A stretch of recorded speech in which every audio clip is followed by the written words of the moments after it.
any questions or immediate challenges, I will let Mo get started, and we'll go on to the next section of the class. One of the students did ask a good question: how do you do the split screen between Cloud9 and the course content? It's all in a web tab, so you should be able to just grab your web tab, release the screen, and then split it if that's easier for you to follow along or to utilize while you're going through the course content. So with that, I'll turn it over to Mo, and I will talk to everybody on the next section. Alrighty. Let me just get my desktop shared. There we go. All right, so I just posted in the chat the link to section 9. That's where we're going to be starting off, and I'll give everyone a quick minute to get that opened up if you want to have it side by side. And as we mentioned yesterday, the goal of today is we're going to take the Red Hat 6 profile, and we're going to go ahead and translate that from the Stig to InSpec. We're going to show a few examples of how it's done. And then after that, we're going to let you go to do as many as you would like and ask as many questions throughout and try to leverage our experience in developing these profiles for your understanding of InSpec. Okay. So the one we're going to use is actually going to be the Red Hat 6 Stig. Normally, what you would do is you'd go to the Stig viewer and you download that. Depending on what your operating system is, Linux, Mac, or Windows, you could download your specific downloader for that. After that, you would go to the actual page where the Stigs are located, and you can download the Red Hat Linux 6, but unfortunately, it looks like they actually removed it recently, so they only have the Red Hat Linux 7 and 8. Thankfully, we do have that backed up on the day 2 part 1 folder of students. So if you'd like to go ahead and take a look at that.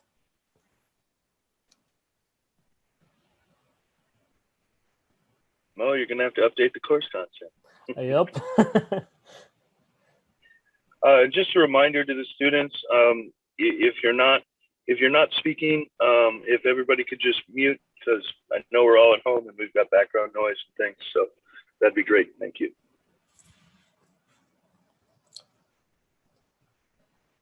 And then first thing that you would normally do when you're creating an InSpec control, you would get all of your data from the Stig. So for example, we're going to look at this V number right here, 38437, which is the very first control that pops up in the Stig.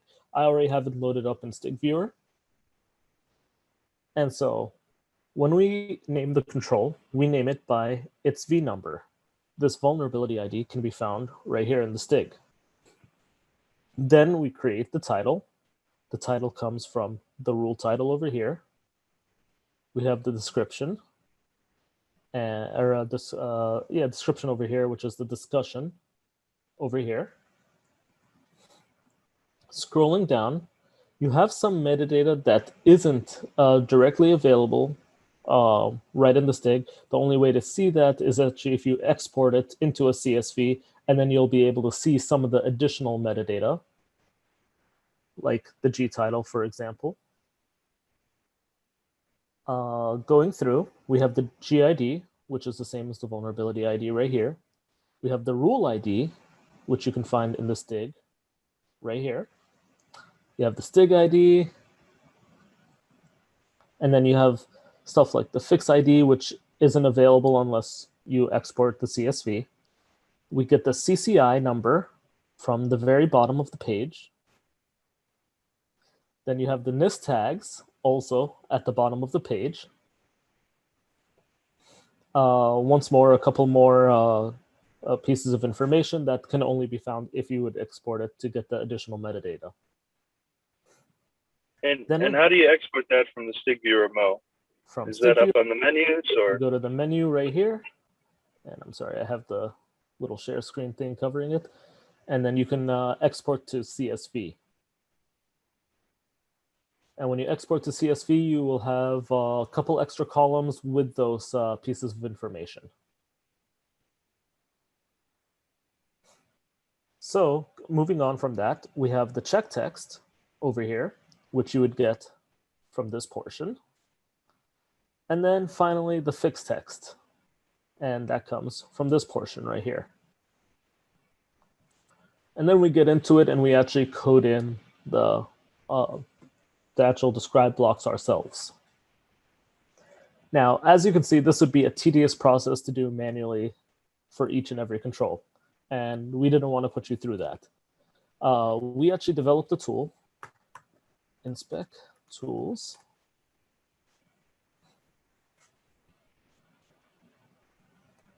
And one of the things that we were actually able to do is went ahead and taken, which we call it, XCCDF to InSpec. These Stigs are XCCDF format. And so we have a tool in MITRE, GitHub, open and free to use, called InSpec Tools. And it can actually convert this whole Stig into basic InSpec controls. So how would that look like? Let me actually copy that over. We'll get into our Cloud9 instance.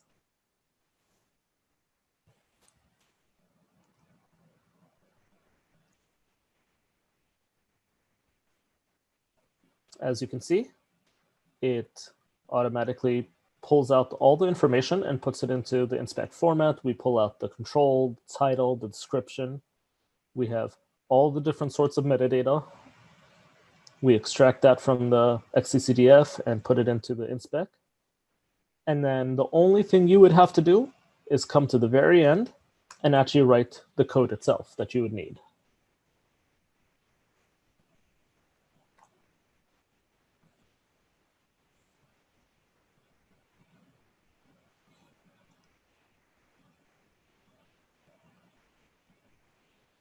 Hey Mo, just for clarification, the stuff that you have on part 1 on day 2 for the sticks, it's just the manuals, right? I mean, it's just a PDF. You don't have the zip file that can load into the Stig viewer there. So day 2, part 1, we have the zip file that you would load into Stig viewer.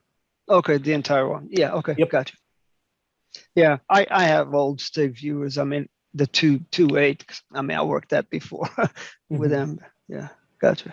Yep. But then in your day 2 folder, you should have a Rails 6 baseline folder. And if you expand that, you have a controls folder. And then all the controls are pre-extracted for you. Sweet. Yeah, thanks. So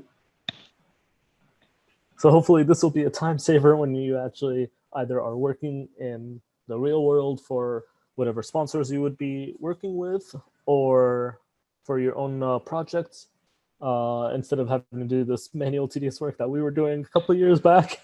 Just in a couple seconds, write down the command and boom, you're done. Let's see. So we'll go ahead and actually, I'll open it up right now for any questions if anyone has before we get into demoing and seeing how these were coded and going through a couple examples. Do we have any questions so far on this?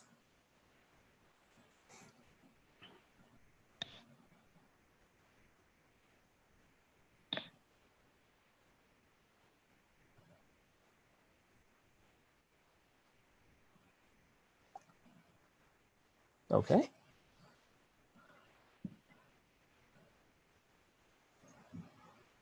All right. If no more questions, then I'm going to go ahead and switch to my other screen real quickly. There's a question, any reason why we chose Rails 6? I think it's just because it's a good original, Yes. simple use case.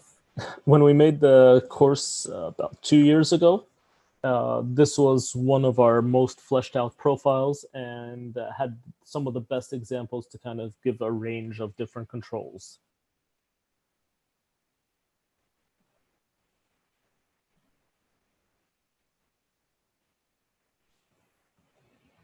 All right, so. Actually, I have one question. Just got Sure. my mic working. I had to bounce out for a split second, so I might have missed this part. If we can't save and download the Stig viewer, what do we do? You don't need to do that at the moment. That was just to kind of showcase how you would do it if you did it manually. But we've actually already pre-extracted all that information out of Stig and converted it into InSpec format for you. Okay, and that's going to be in your part 2, which is not what I'm going to go over right now. Okay, thank you. Sorry. No problem. So first thing we want you to do is go ahead and open up whatever folder is your student number, expand out the day 2, and then expand out the part 2. You can right-click from there and then click Open Terminal here.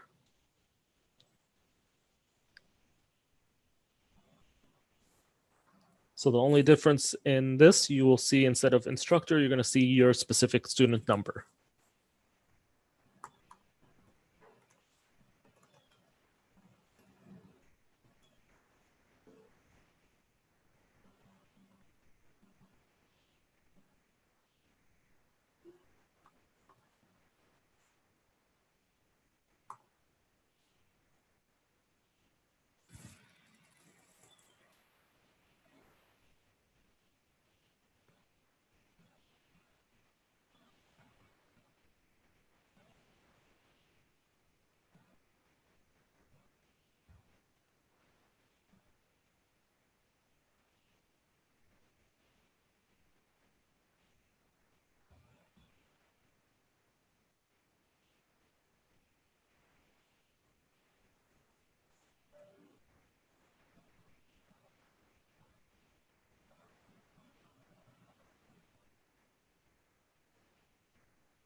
And I'll give everyone a moment so we can go ahead and create the new baseline for you.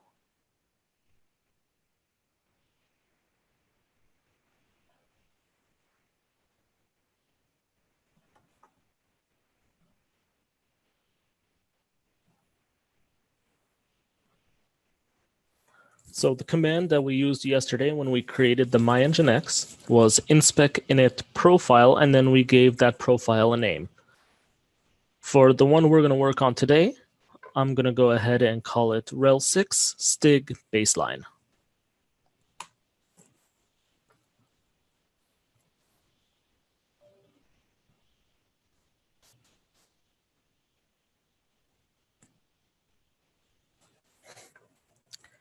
Now, once you create that, the only thing you would need to do is you can go to your controls directory inside of the rel6 stig baseline that you just created.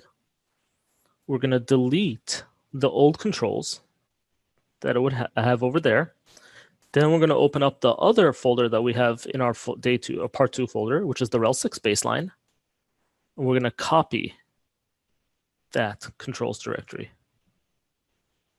and then paste it. So now it'll have all the V numbers necessary.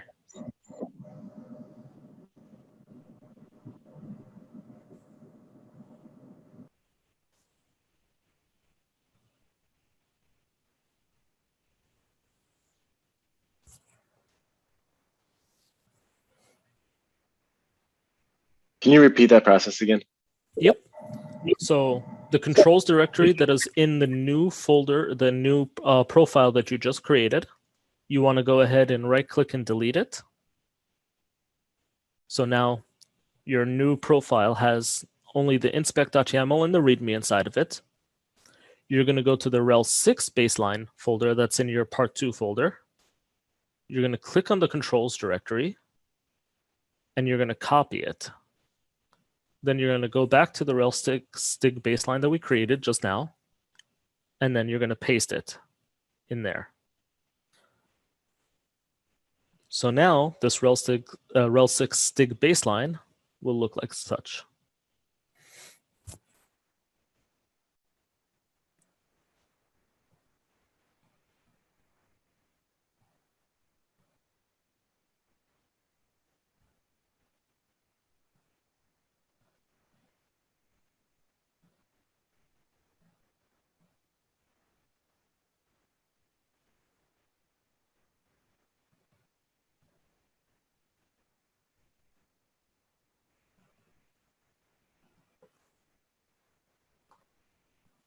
Anyone else need me to repeat that, or are we good to move on? Hey Mo, just a side question. Is there any reason that a student might get a connection failure when trying to initiate like an InSpec shell? I'm not sure. Okay. Is it only specific students that are having this issue, or? One student number 29, they're using the second day like ID 229 and trying to initiate an InSpec shell, but just wondering if there could be anything else. Did you try to ping the box? I will get in a breakout room and try that. Thanks. Right. And then if you can't ping the box, then it's not up, and then just let us know. If you can, then double check you're using the right cert and, you know, all that. Yeah. If not, they can just default to the instructor box for now, right? Yes. Thanks.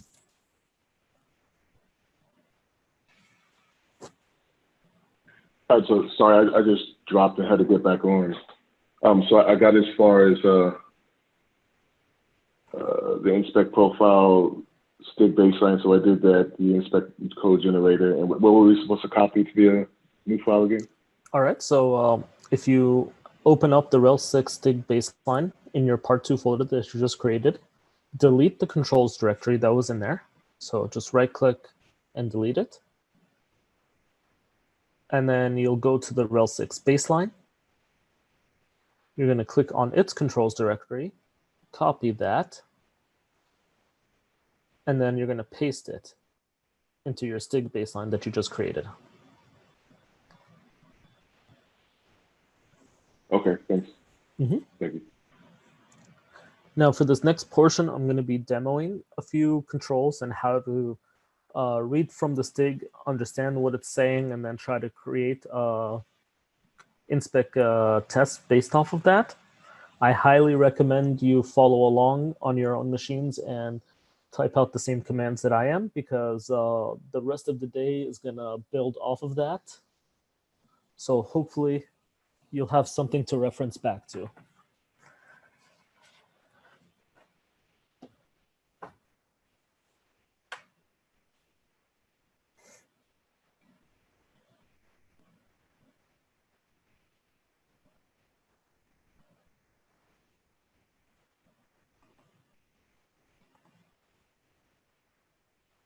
And then let me just paste this in chat.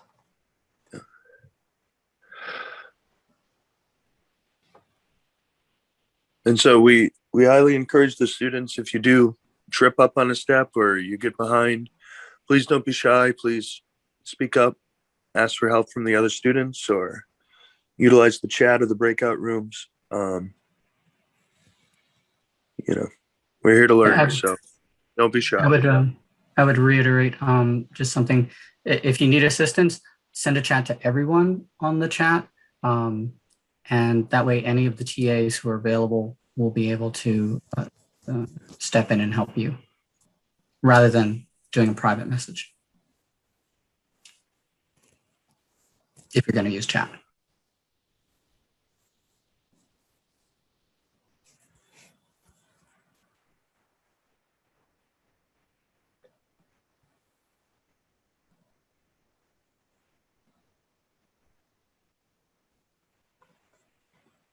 All right. Any other questions?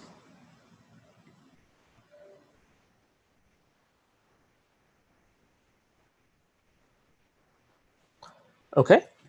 If there's nothing else, then what we're going to do is we're going to look at control 38437.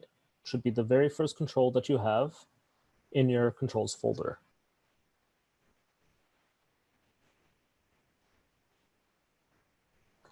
This is the same one that we just demoed and took a look at a little bit earlier.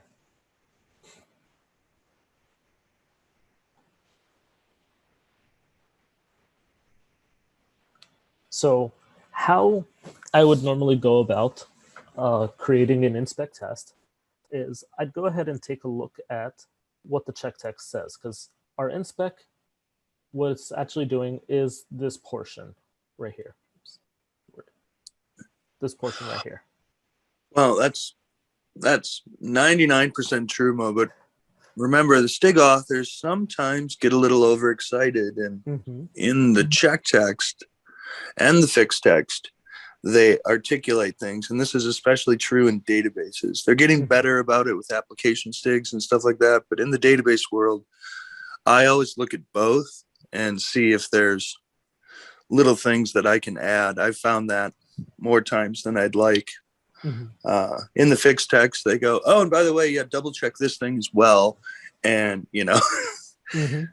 so, read through both and then figure out what makes sense and is in scope. So,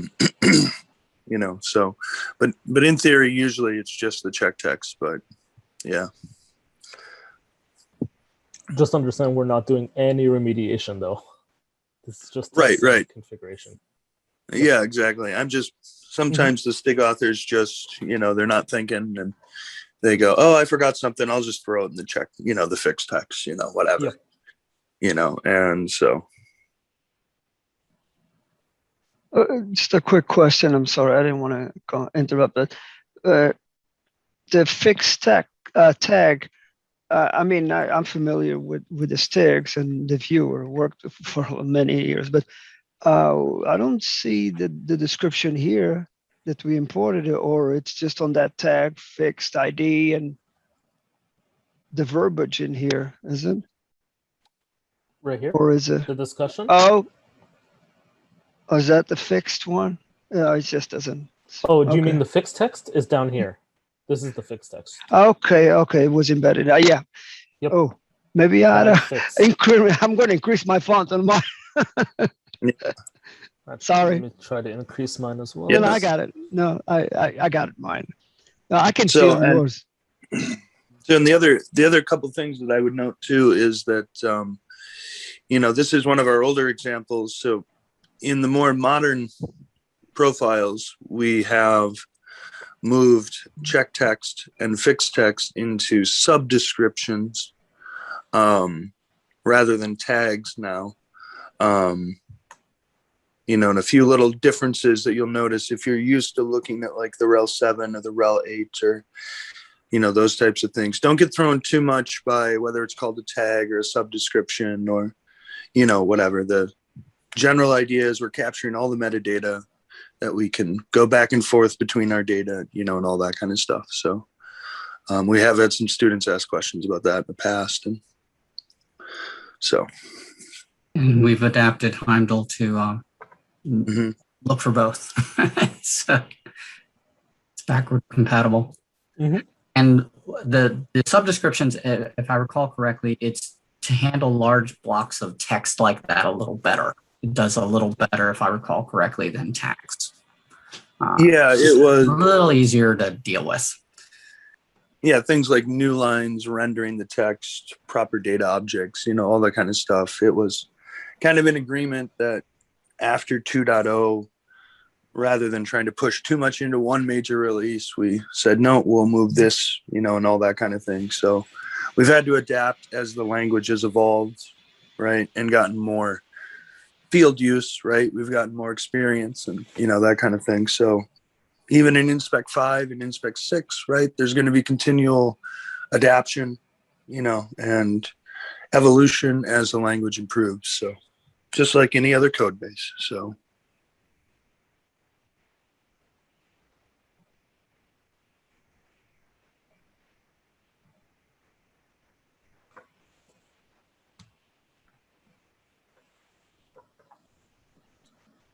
All right.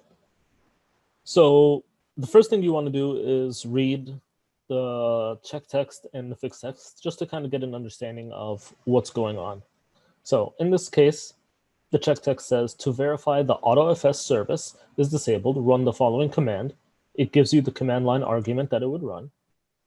And it says, if properly configured, the output should be the following. And then it says AutoFS 0, 1, 2, 3, 4, 5, and 6 should be off. Right here. Verify the AutoFS service is not running. And if the AutoFS service is enabled or running, this is a finding. So automatically, first thing we're going to do is that we know that we're running a Rel 6 profile, which is an operating system type of profile. There are some keywords that were said in here, AutoFS being one of them, and service being another. So the first thing I would do is actually go to the InSpec resources. I'm going to look under OS, and going down, we see that there is a service resource. And I already linked the InSpec resources in the chat earlier. I would normally just scroll down to see what it's capable of doing, and then go down through the examples. Going through, we actually see one of the examples shows run levels. It has a specific service that it's looking for. It has its run levels. And then right here, it should be enabled. So we know it is actually possible with this resource to check the run levels of a specific service.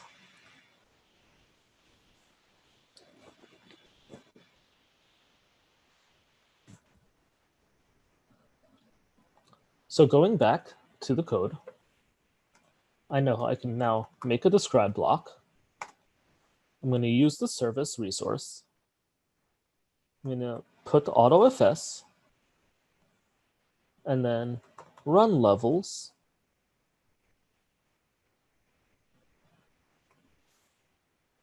Do it should not be enabled.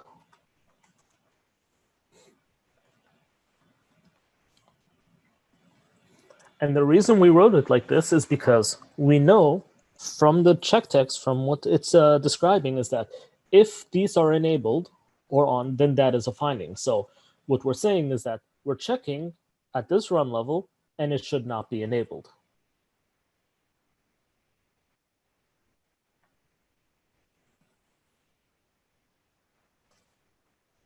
Mo, if you don't mind, I'm going to interject kind of a couple high-level points. So, one of the key things that we had talked about yesterday with InSpec was, and one of the innovations that it kind of brought was this concept of the resource abstraction. So, if you guys think back to other methods of doing these types of automated tests, where even if you look at the Stig content and things like that, you'll notice that it's showing you a basic command and saying, look at this output and, that kind of thing, which would lead us to, hey, bash, run the command, go grep the output, all that kind of stuff. On each little platform, it's a little different. You can never have the commands quite right. So one of the biggest advantages of this concept of the resource abstraction is that we can standardize the interface language or standardize the language we use for evaluation, so that you can make statements like, describe service thing, it should be, should not be, right? We can define those. Oh, you're breaking up a little bit there, Aaron. Is it just me? No, he was breaking from up me a as well. little.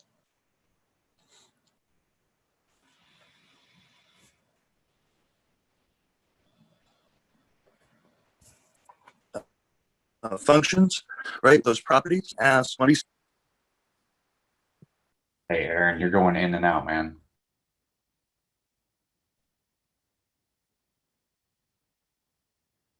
Just as soon as we can hear him, he can hear us, maybe. So as soon as we hear him, shout.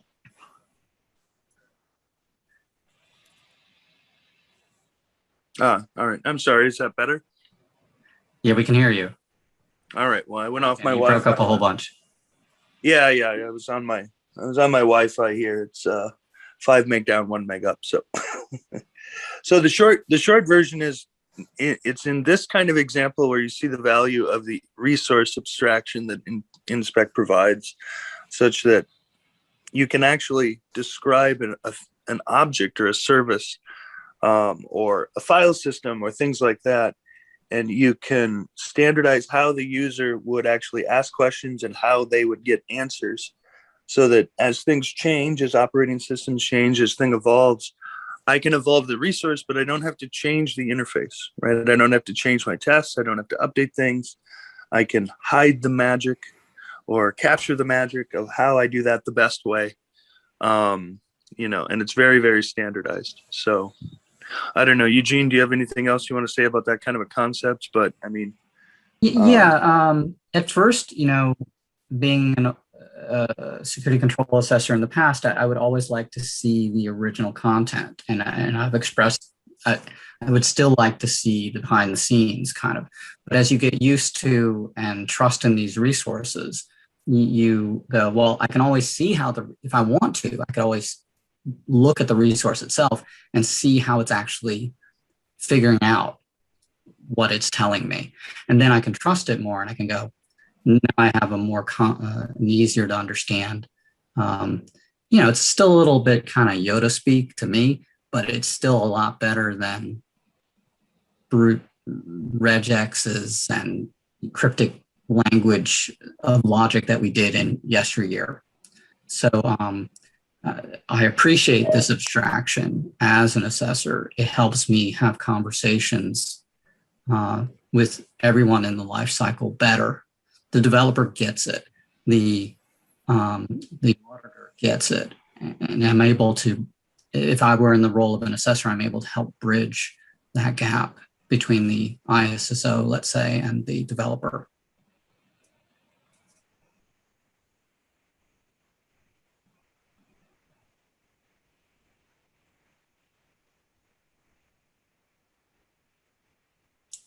Over.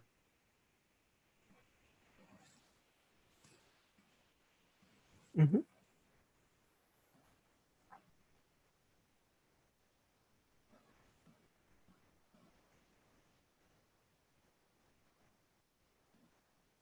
all right, thanks. Go ahead.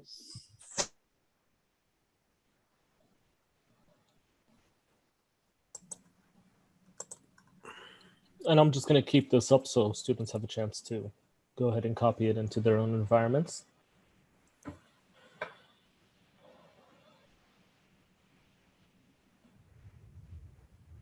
In the meantime, are there any other questions?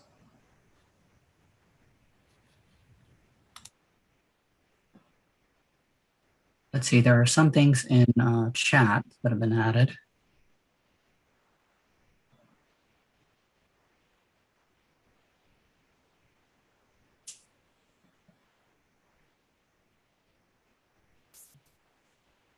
Well, there was some chatter going on amongst the students. I'm not sure if there's a question anymore. I mean, I'll just make it a question.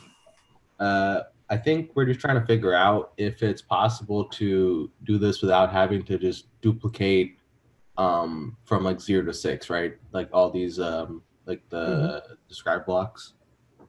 So I was saying that Absolutely. I think that's the next example. Oh, okay. Yep, there's actually multiple different ways that it can be written. It's really up to whoever's writing it at the time. This was just for simplicity's sake to show.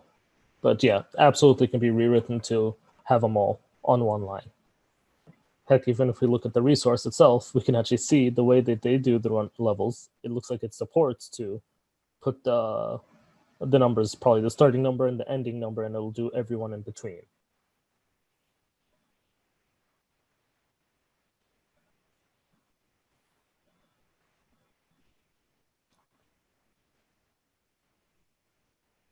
But yeah, once more, I'll keep it up over here for just another minute.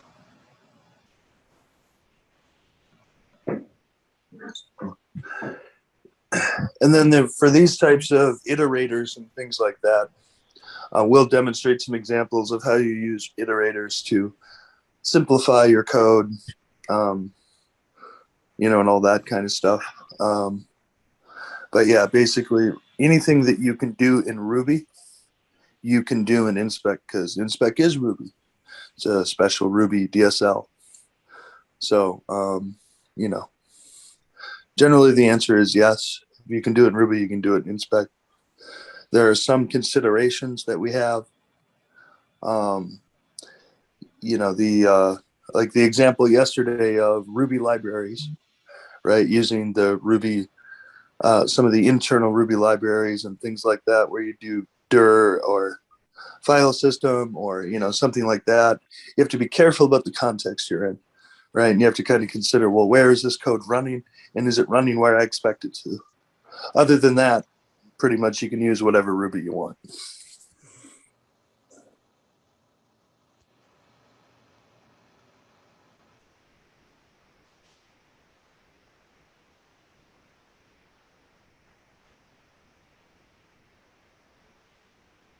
All right. Copy this chat.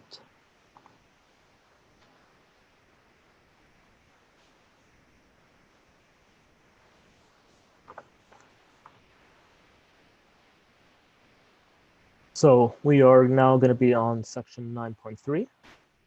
And in 9.3, what we're going to do is we're going to demo for you these 5 resources. And then afterwards, we're going to leave you on your own to work on the remainder of the profile. We have some suggested ones that are simple to work on, some ones that could be a little bit more difficult. And other than that, do not limit yourself just to the ones that we have recommended. You can open up any control that you want in the profile and have a go at it, and just ask as many questions throughout as possible. But we'll go through the first one, which is 38451.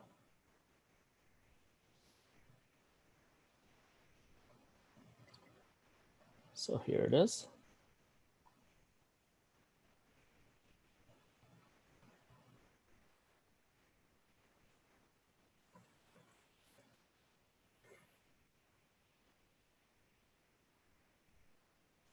So with this control, if we go ahead and read the message of it, the check text, it says to check the group ownership of Etsy password, run the command, and it gives you the command.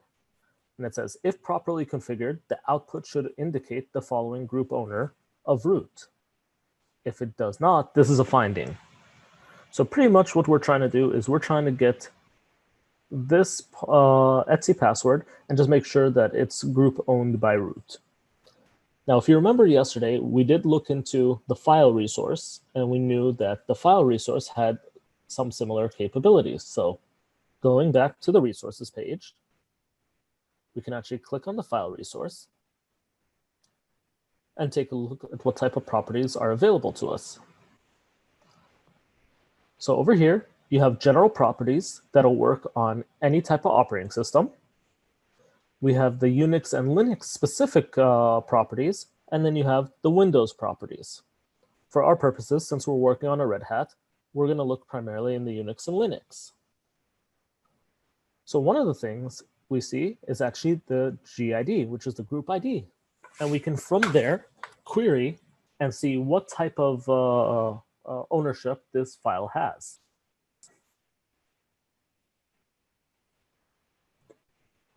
So to do that, I'm going to go ahead and start writing my describe block. I'm going to use the file resource. We're going to look at the /etc password file.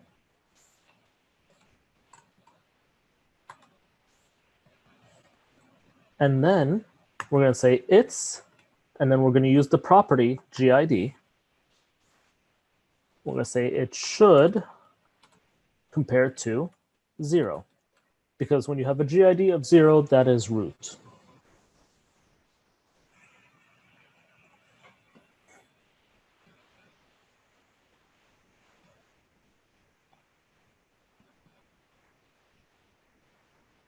Now, there's also a property called group that we could just use as well, right, Mo? Yep, that is correct. Mhm. So there's definitely multiple ways that you could develop this, could use. You might find multiple properties within a specific resource that can do the same or similar functionality. It all depends on which you find would be easier or which you find would be the most helpful for that resource that you're working on.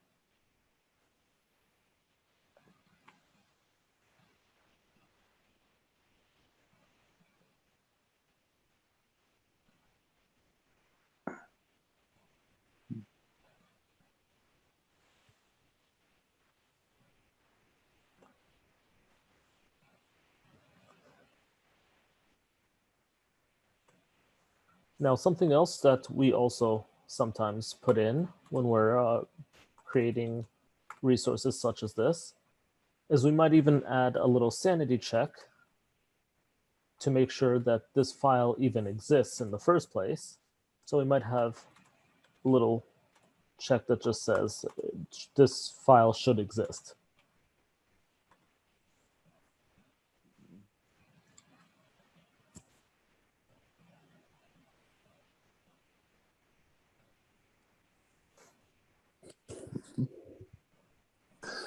And then this would also be an example where you could use some Ruby to say, if this file, exists, then do this check, else report out that you couldn't find the file and the control was skipped, right? We could continue to evolve the control to be more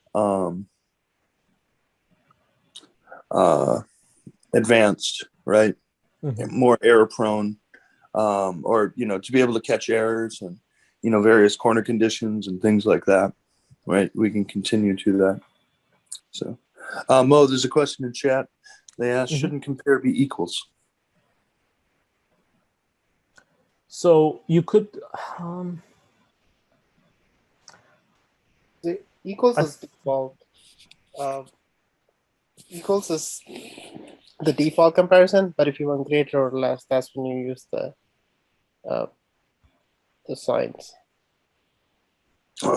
Well, and the other thing I found, when I'm writing these things is, a lot of times people use equal, but then you get into the habit of equal, and then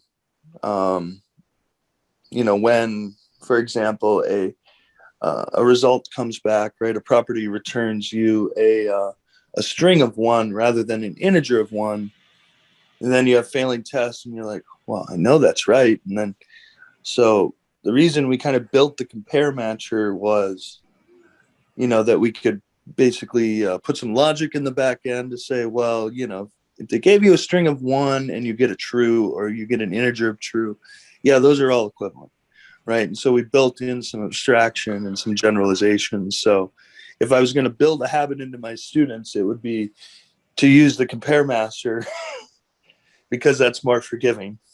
But it's all equivalent at the end of the day. I don't know if that makes any sense.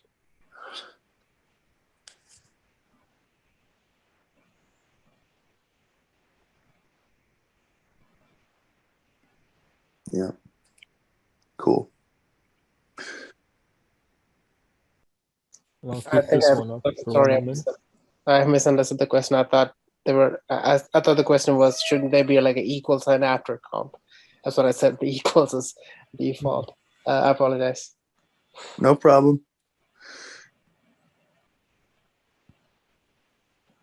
Can't blame you. You only get 3 hours of sleep, or 1 hour, or 0 hours of sleep now. Yeah, so. yeah. I think I got this like 30 minutes continuously. The joy of life. So is everybody okay with this example? I mean, Mo, do you want to move on to the next one? Yep. I mean, we can keep building this one out to kind of teach various concepts, but no, I'm just giving the students enough time to write it out in their own environments because these will build off of the ones that they're going to work on later. All right, sounds great. Mm-hmm.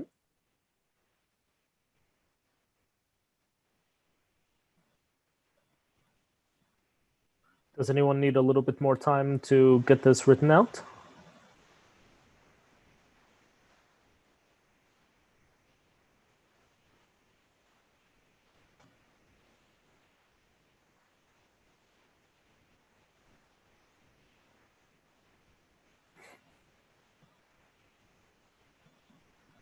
Okay. So the next one is going to be 38472 that we're going to work on. Let me go ahead and open that one up.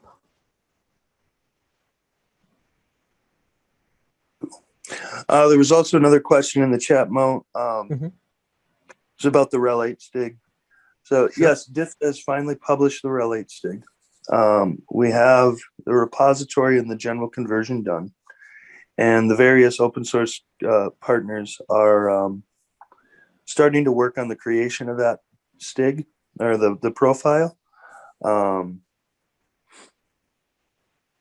you could pull that down if you wanted as part of the class. And if you wanted to work on the rel 8 Stig during the class rather than the rel 6 Stig, that would be perfectly fine. But we have on the MITRE GitHub, I've already posted the converted. I'm pretty sure I posted the converted rel 8. But if not, if you had to do it yourself, go through the exact same process. So that's perfectly fine.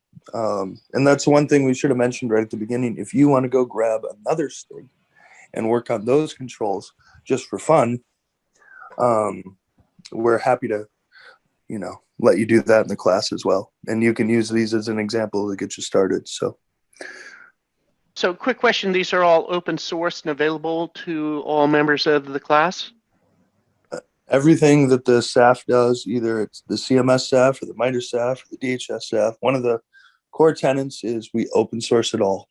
It's all Apache 2. Oh, very nice. Thank you. I actually also had a quick question. Mo, if you could go back to the previous control, I was wondering why we wanted, is there like any pros or cons for having like the checks in separate describe blocks, or is it fine if we just stick it in just like the one describe block? You could definitely stick it into one. Yeah, so there's two different cases, right? There's the and the or case. So what you're looking at right now is the default state of InSpec, where if I have multiple describe blocks or I have multiple statements inside that describe block,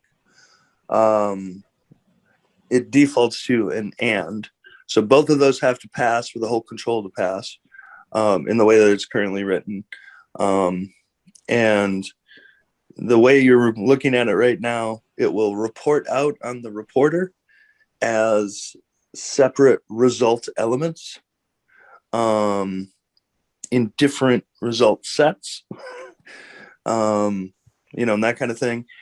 And if you were to group those together, right, the same result, it would be in the same result set, but it would be different like sub elements and those types of things. So it just depends on, in your particular case, right, what's the most convenient way for you to have that data come out. And there is a way to do an or case for describe blocks. It's called describe one. So you can have multiple describe blocks, and if you wrap it inside of a describe one, it gives you an or. So if any one of these pass, the whole control passes, all that kind of stuff. So yeah, there's different ways, but so getting down to that level of detail, it gets kind of a little more complicated in terms of, what is it that best fits your needs. But the functional result is basically the same. I see. Thank you. Yep.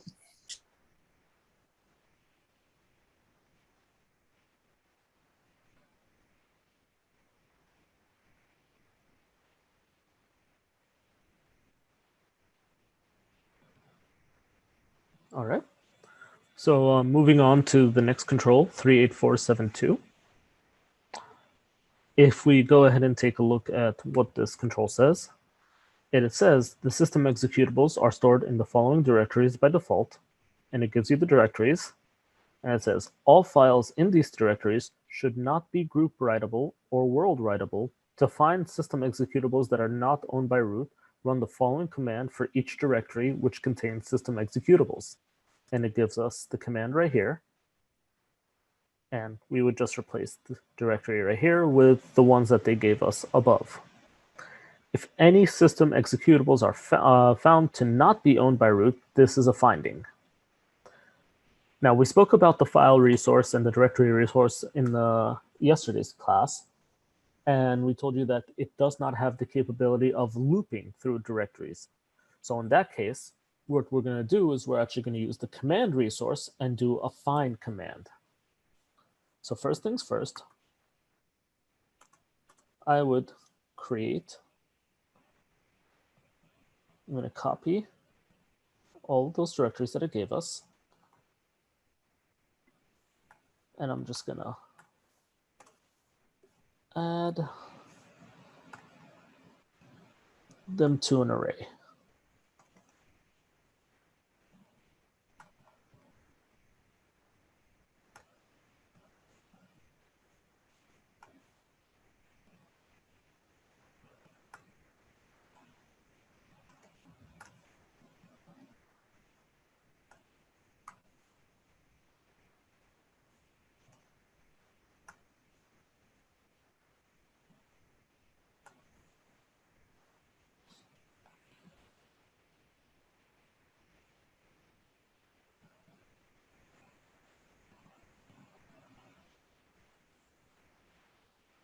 And then we're going to go ahead and loop through this array. And we learned about looping in the last class, where we would just take our array, we put a dot each, and then we're going to create an iterator.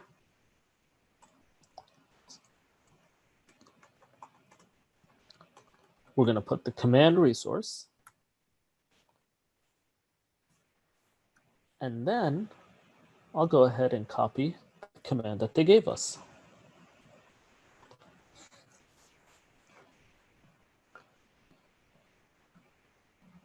And then over here, I'm going to put a special character.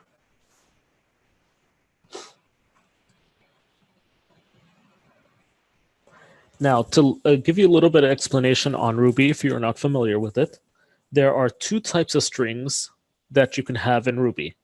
One is using single quotes. What single quotes means is this is a dumb string. This is just standard text that you're passing across. Whereas when you use the double quotes for a string, it means that you're going to be putting some form of logic within it. It's a little bit smarter of a string. So what we're doing is we're actually putting the double quoted string for this command resource, because what we're going to be doing is we're going to actually be passing in elements of the array within the string.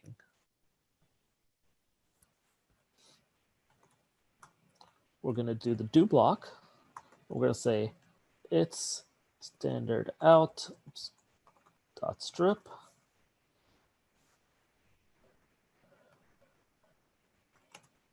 Should be empty.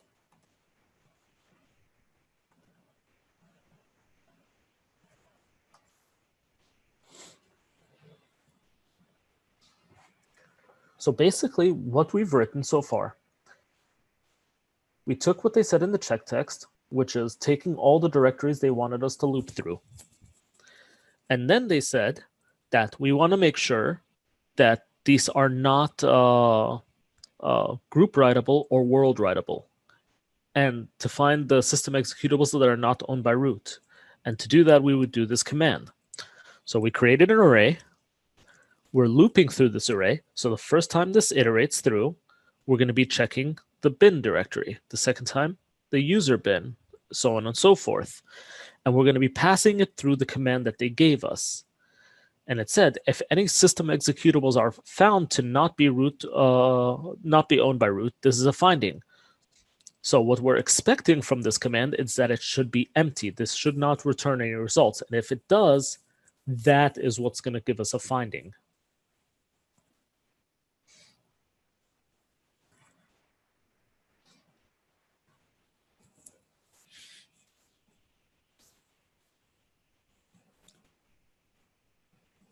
Any questions on that?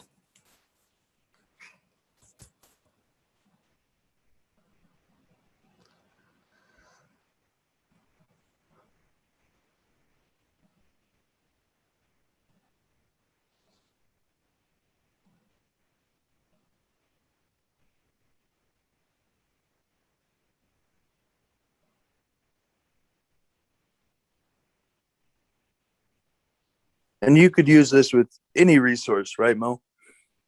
Yep, that is correct.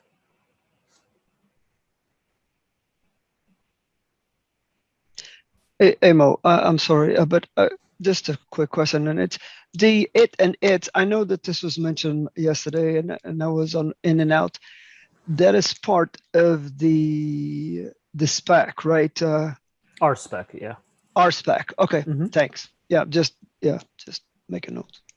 Quick question: Oh. Did you put a command in there to fix that file to root ownership if it's not owned by No. root? No, we do Okay. not do that. Nor will Okay. we ever do that. So there's Okay, I just wanted to make sure this is an inert test that doesn't make change. Okay, thank you. Right. So there is a social agreement, a pretty strict social agreement that the Of course. right will not modify what it is evaluating, right? Because if it did, and everybody always says this, oh, this would be wonderful if. No, it wouldn't be. Because how in the world do you trust the results that you get if you're not sure? Well, did it it change it? Did it, modify my system? Right? You don't, right? Singing to the choir here. Singing to the choir. Yeah, I got you. Right. That's why we have the two pillars, right? We have hardening, right, which is when students develop profiles. I say, well, great. In the unit test for the profile, well, that's where you put your hardening, right? And then, then we publish that as a hardening guide, right? And then we have a validation guide, and they work together in concert, right? So, if I find a better way to configure it, harden it, but I don't need to change the test because at the end of the day, it gets it to that state, that kind of thing. Or if I find a better way to test, etc., right? I don't have to modify my hardening because, that kind of thing. But yep, absolutely. Now, could you put a command in here to actually make it do something like that? Sure. And that's why we have the peer review process, right? And the lifecycle release process for profiles, where we look specifically for things like that, right? Did you go change something? Oh, wait, no. You've got to do this a different way, right? So as authors, right, that's something you have to watch out for. Or if you have students and you're teaching new people, right, you have to impart those types of things where, there's a good reason, even though we shouldn't, that kind of thing. Yeah, also kind of gets rid of the whole change control process under audit. Yeah. Yeah. Okay. Interesting. Thank you. And if I can actually ask student 6 to click off of the file that we have, so that way it's not highlighted and other students can copy it properly, please.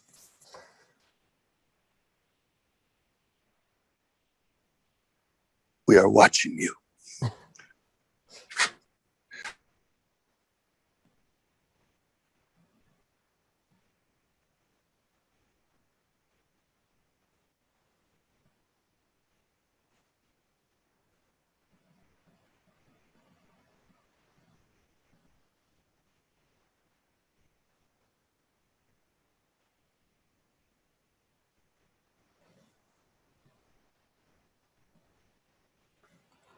Does anyone need a little bit more time to copy this into their own environment?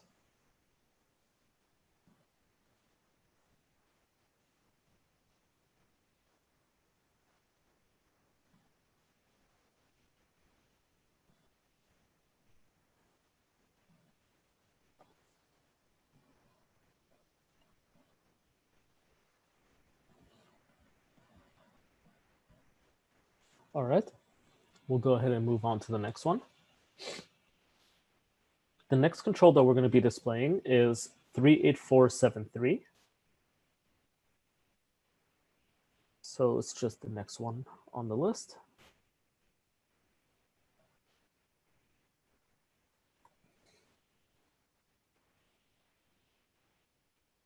Now going through and reading what it says, the check text says, run the following command, determine if the /home is on its own partition or logical volume. And it tells us the command is mount grep on home. If the home has its own partition or volume group, a line will be returned. If no line is returned, this is a finding. So a keyword that was said in this whole portion is mount. So first thing I'm going to do is I'm going to go to the resources, and I'm going to check if there's a mount resource on here. And as you can see, we actually do have a mount resource. And if we look through to see how it's, sorry, was there someone asking a question?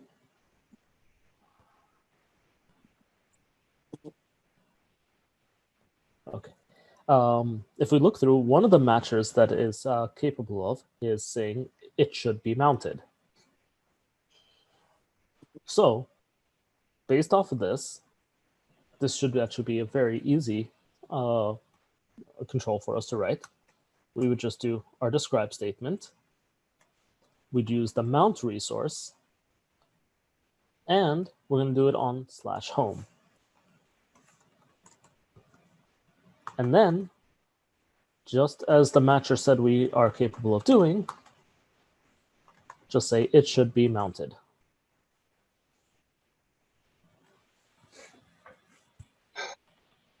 So I'm going to use this as another opportunity to kind of talk about a couple of high-level things quick.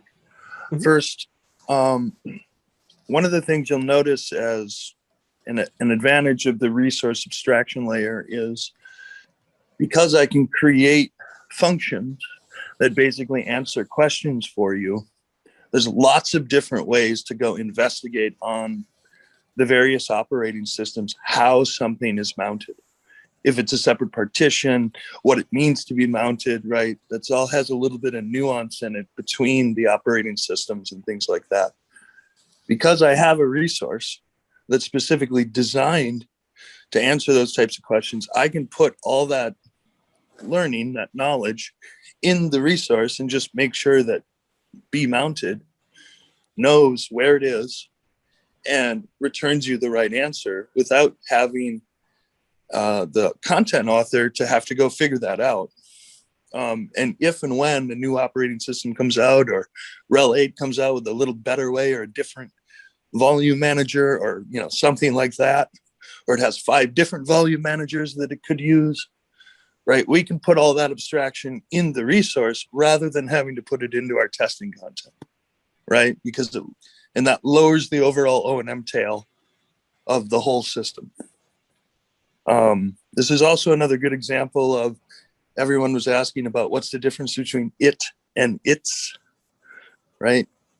Its is the function inside the resource that says there is a property, go extract that data property and give me its value. The it invokes matchers inside the resource and says, go execute the matcher and return me the resource. They're 2 different data properties inside the resource. And so that's how you can tell the difference, right? If it's an it, it's invoking a matcher. If it's an it's invoking a property. So does that make sense to everybody?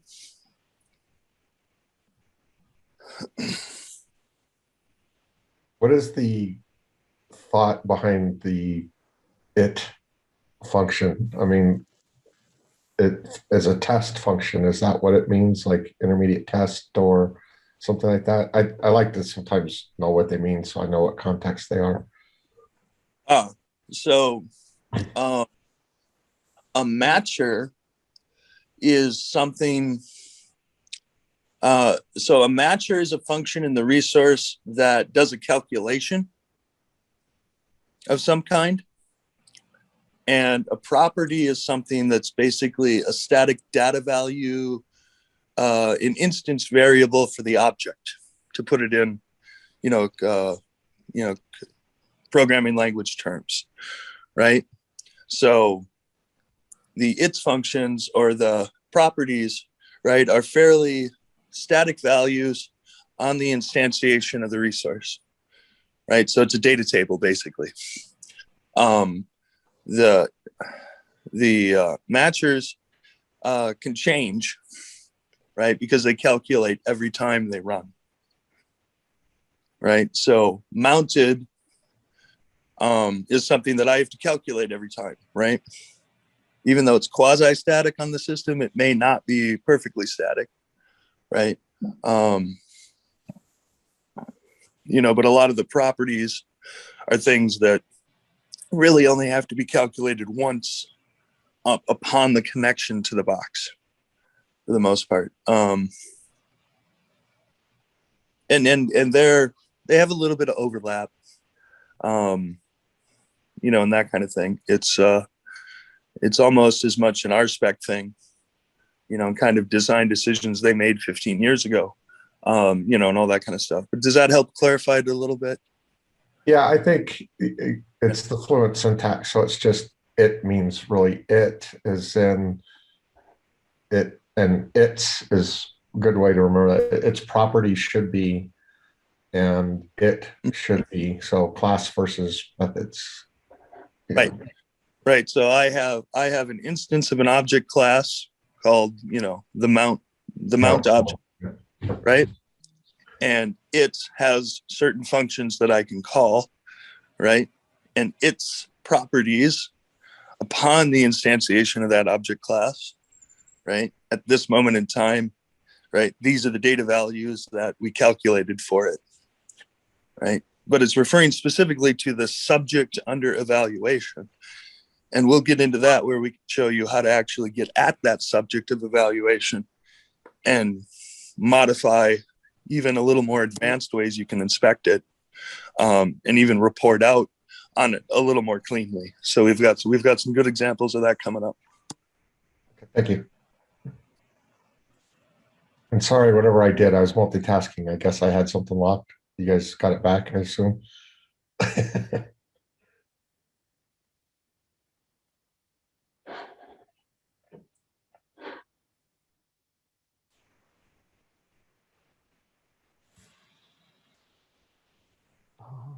Let's see. So now that we've finished the mount resource, we're going to get to the next one. It's going to be 38595.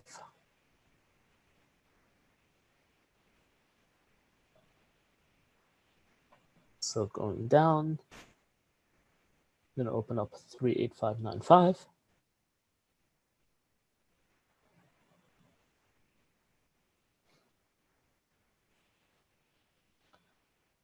Reading through, what the check text says is interview the SA to determine if all accounts not exempted by the policy are using CAC authentication. For DoD systems, the following systems and accounts are exempt from using smart card CAC authentication. And it goes ahead and lists out what those are. If non-exempt accounts are not using CAC authentication, this is a finding. So right off the bat, just this portion right here about interviewing the SA to determine if these accounts are available or not, you can kind of figure that this might not be something that could be automated. So what we do in InSpec is we might have some controls that are actually manual reviews. So what we would do is we type in a describe, we'll call it a manual test. And then we'll just put a skip on this control. And we'll say this control must be reviewed manually.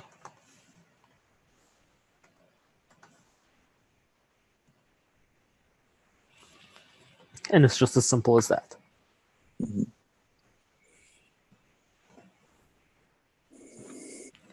For whatever we can automate, we will automate. For whatever we can't, we will have this instead, a manual review. And some students have asked, you know, is there a way that we can kind of hit a middle ground? So in some of these where there are interview or examine, right? Just like we were talking about yesterday, you can set things to non-applicable, you could set things to attested. And another method that we use, which we'll, I think, demonstrate later, is where we can utilize inputs to say, well, that interview question of give me the list of known system accounts, give me the list of, you know, services that should be enabled, that kind of thing.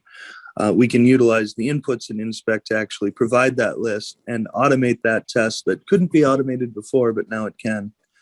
So that's always kind of a judgment call of the author of when does it make sense to try to provide that list versus when is that list too hard to reasonably manage because it's changing all the time, or there's multiple groups that might control that list. And at the end of the day, it's just plain easier to go ask the question rather than try to get super fancy about the code, right? So you could possibly, excuse me, this is Brian Moore, you could possibly write a code command that would go out there and grep all services running on that potential machine and all ports running on that potential machine?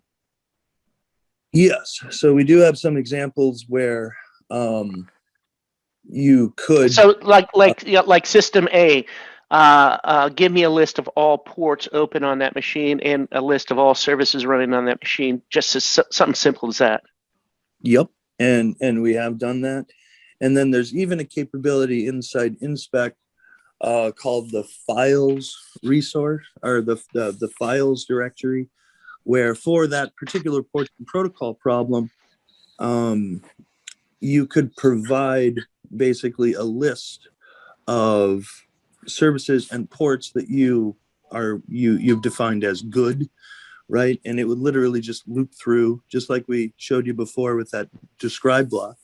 So you go grab this file, load it up, loop through the ports and protocols, and these ports and protocols should be or should not be enabled and running and accessible, right? And we've done that before to basically create a micro profile that's specifically geared towards, I have a list of ports and protocols, tell me if they're open or closed, right? And it's literally 5 lines of InSpec, no big deal. And I can run that against any instance machine. You know, that could you possibly ship us an example of that? I'd be kind of curious to see how that works. Sure. I don't want to take away from the class, though. I don't. No. And actually, we don't even need to ship you an example. If you look in the InSpec documentation under the profiles section, and I'm sure one of the TAs could go look this up, there's an example of using the profile files, and they actually use that example to show the ports and protocols example and the 5 lines of Ruby that you need to, 5 lines of InSpec you need to write to do that. That one's already a documented example, but you could do that with even an application's API as an example. If you could query its API and its thing to say, what are all its ports and protocols, what endpoints should be there, right? And then go actively test it using like the HTTP resource and a couple other things, and curl, and, you know, a curl command and all that. So yeah, there's all that kind of neat stuff that you could do. And then you could automatically tag that with the right NIST tag, you know, and you'd have a semi-dynamic test that could say, yep, this defined set of API endpoints that should be available are available, right? And, you know, you could also take that list and say, well, here's the list I got from the API, and then here's the one I queried from the actual machine, and look, they're different or they're the same. You know, that kind of a thing. Very good. Thank you. I would add a point to this, especially in the case of manual controls. Another community style we have seen is, say a test is not automatable because it's a complicated, say the output of the test is not, output of the command is not parsable, so you cannot fully automate it. But what they have done is create the, you know, get the output, get the situational awareness data and embed it in the statement here, in the manual statement. So they pipe out on the results. So you can manually review them from Heimdall rather than having to kind of go into the target itself. So you can inject some situational data in these statements if you choose to. An example might be something like have the admin review the list of people in the admins group, sure, like on a Windows box, and decide if they're supposed to be there. Maybe you haven't figured out a way of giving them a clean way to do an input with a nice array to do a compare, but in the meantime, you could at least provide them a list of who is there, that kind of thing. And it's an intermediate step. So it's like half it's not a test, but it's it's informative at least. Right. And then that leads us right to the work that we're doing with attestation, such that when the auditor is looking at that data that we provided, then they can go through and utilize the attestation process that we documented to say, well, yep, and I attest that the data that I looked at is good, and I looked at it on this date, and I set this to pass, right? So that would be the kind of workflow that we might envision for this.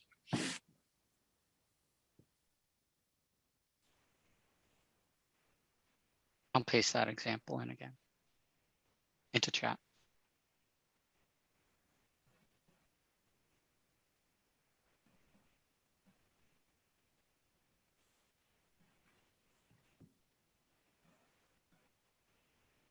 Oh, well, the attestation process is documented in Roni's brain, so I'll give you his cell phone number. No, I'm kidding.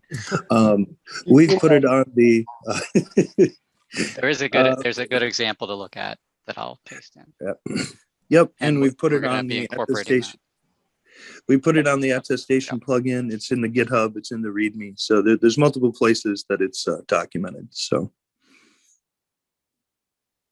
you know. Yeah, please look at the chat for URL. Well, that's pretty good. You guys got the same URL. Yeah, at the same time. Well, we worked on this together. Roni did all the heavy work. I just made it pretty. I always like to tease Roni because he's still my first intern. So.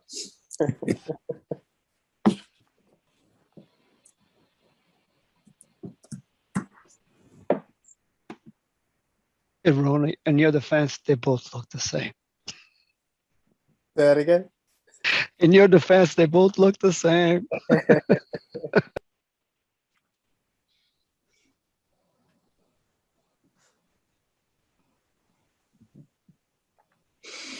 All right. Any other questions on the manual reviews, attestation? Is everybody comfortable with the difference between not reviewed and not applicable and attested?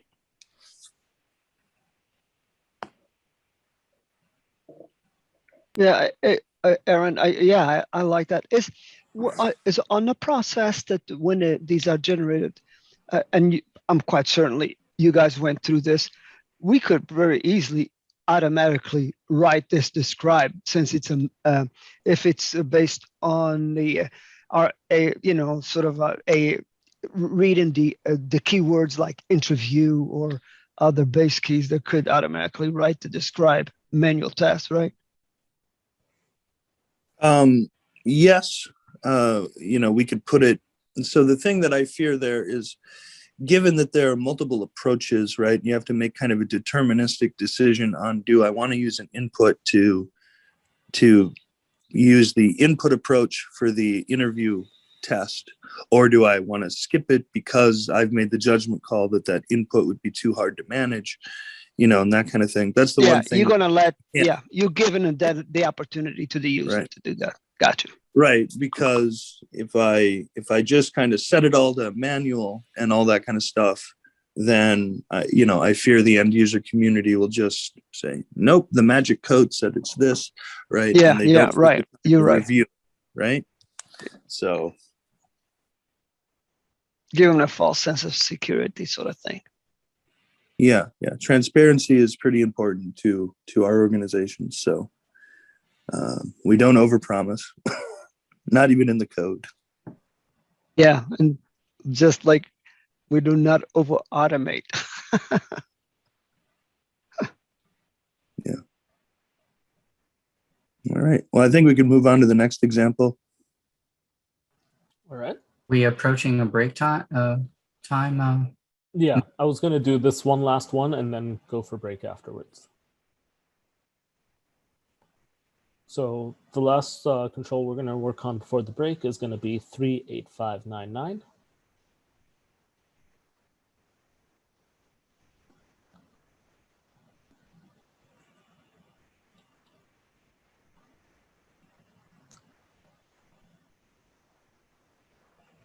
So reading through this, it says verify the VSF TPD package is installed.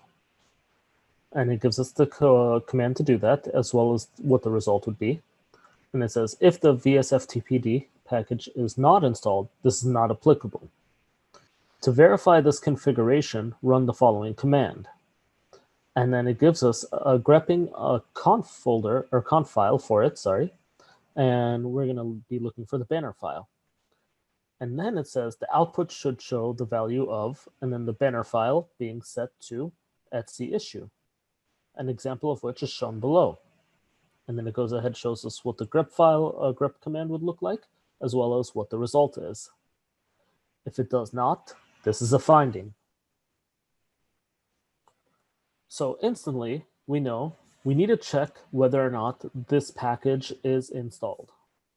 So first things first, we learned about the package resource yesterday, and we can just do vsftpd.installed.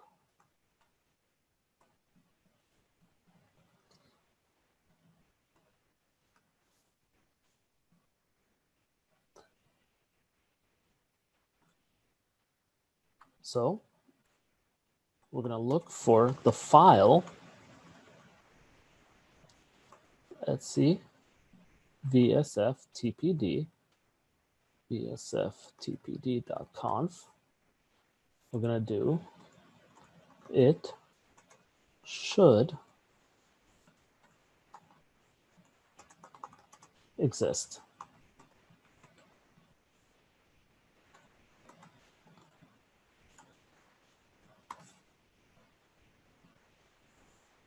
And then,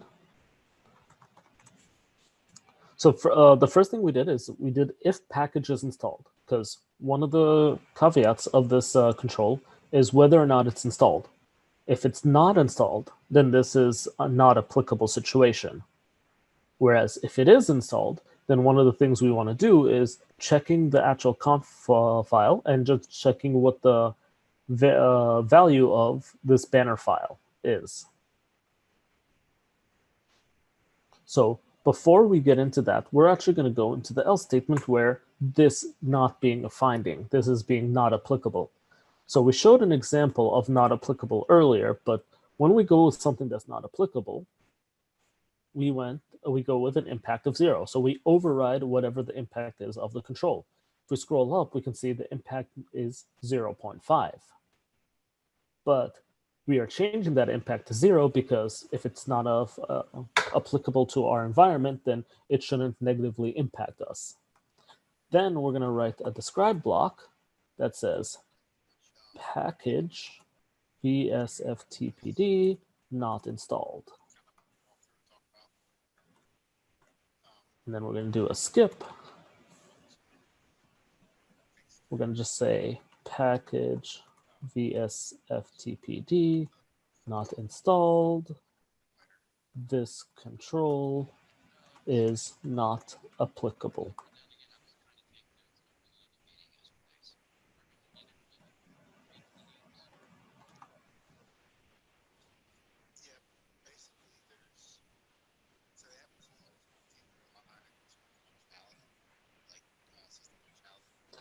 All right, and then the other portion of this is checking for this banner file.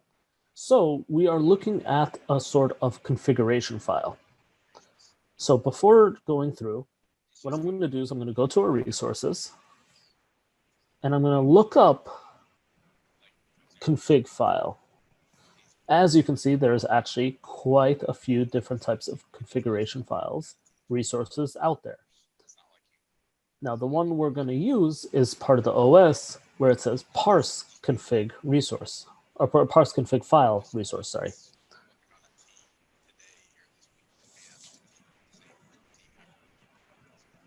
looking through it, we can see the syntax for it is they use parse config file. You give the path to the file.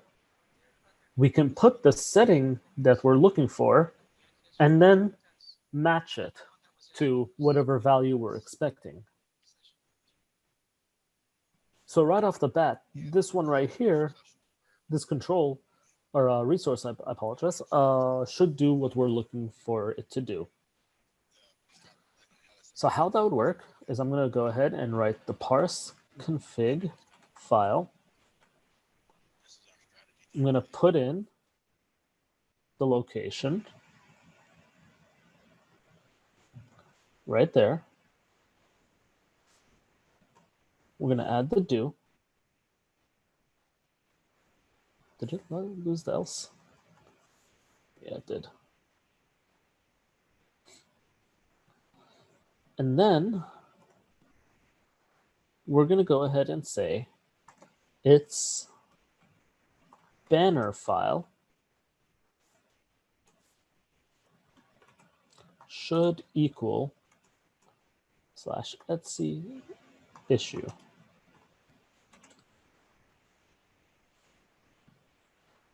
And then we're ending that describe block.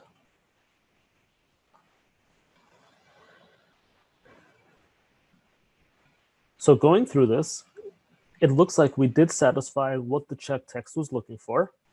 First things first, it was checking that the package is installed, which we do with our if statement. If it's not installed, then it's not applicable, which we're covering in our else statement. But if it is installed, then we need to verify this configuration right here. And that configuration file, its banner file property, should equal etc issue.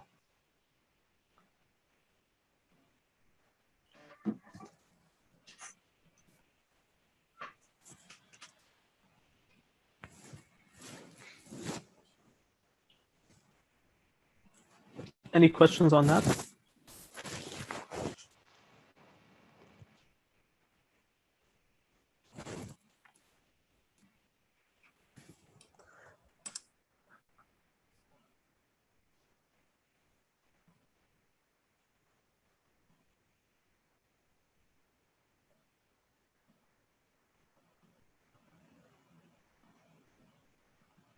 Yeah, just a quick question, Mo. I mean, yeah, I see the logic why you changed the impact to 0, 0, but isn't that just changing? But the Stig itself has its own impact, which 0, 5. Oh, but it's only if okay, it was only if the validation failed. Okay, got it. So we have a line non-applicable 40. case. Right. If it does not have this, then it's not a finding. Sorry, not line 40. It's this line right here, 28. Right. If the VS FTPD package is not installed, this is not applicable. Right. Hence is not a finding, but originally is a finding at 0.05. And since that, if that occurs, builds to 0, 0. Gotcha. Well, I like to think of not a finding and not applicable as two separate things. And the author of the Stig, there's some things that's just not applicable. It's neither right nor wrong, kind of thing. Yeah, Eugene, that was my question. You're trying to keep to the original intent of the Stig author. If they said if this package doesn't exist, it's not applicable. If it does, certain conditions will be a finding, certain conditions will not be a finding, yada yada. So why do we have a need to change the impact to 0, 0? Because, it will, because we are changing the intent of the writer. Yeah, we skipping. I got that. It shouldn't be a finding because if it doesn't exist. Right. So so impact 0 in our parlance is it isn't low, it isn't medium, it isn't high. It's off the table. So that's why we came up with the convention of setting the impact to 0. Right. So in the check text, it says, we go back to that, right? It says, if this package is not installed, then this is not applicable. All right, there's a very specific set of words in the check text. And Mo, if you could scroll back up to that so people could see it. Yeah. Right. So in compliance documentation, right, this set of words, right, some condition, then this is not applicable, right? You see how not applicable, right, is capitalized, which means, right, it's a proper noun.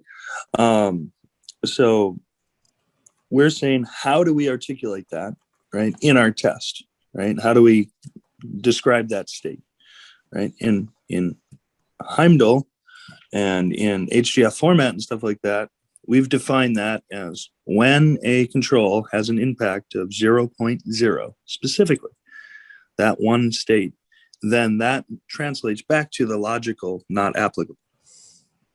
So we're not changing the intent, we're capturing the intent, right? So there's severity, there's impact, right? So the severity didn't change in the control. The severity is still low, moderate, or high, right? The impact, which is the active severity of the test, right? During evaluation, right? It's not applicable. It's outside the scope of evaluation, right? Yeah. The way I'm capturing is overriding impact, but leaving severity alone. So really, you're kind of using the impact 0, as kind of a magic value within the reporter, i.e. Heimdall in this case, to know how to handle it as a not applicable instead of anything else. Correct. Mm-hmm. Right, because I didn't actually lose that data in the test, right? I kept the severity tag and I have the impact tag. And so I have one of them, right? I could have easily went the other way and said, you know, keep the impact value the same, but, you know, change the severity to none or not applicable or whatever I could have. I just, impact was already afloat and numbers are faster to compute than strings. So. Oh, no, Aaron, absolutely right. I mean, it makes sense. I was just trying to understand the logic behind it and why we did that. I didn't want folks to wring their hands about things they didn't have to. And so we have in Heimdall, there's those 4 buckets: pass, fail, requires manual review, which are skips, and then a 4th bucket, not applicable. And not applicable, that compliance calculation, if it's not applicable, it doesn't even go into the denominator. Your denominator shrinks for coming up with the percentage compliance. It's off the table. You don't get credit. You don't not get credit for it. It's just off the table. So that was a choice made a long time ago, so that you focus on what you need to focus on, not the things you don't need to focus on, and don't mix them. So there's a way to set it off to the side. But at least know you've got a bucket of not applicables and why are these not applicable, kind of thing. And do know that these buckets are, we didn't create these buckets. These are right from this is big usage. Those right, and it does keep to the intent of the author. And other types of guidance does the same thing. CIS benchmarks will say this. The author will say, no, it's not applicable if this doesn't exist, or they'll say things like that. And so we found that we needed a way to keep that clean and separate. And this was the mechanism to do it. Sounds good to me.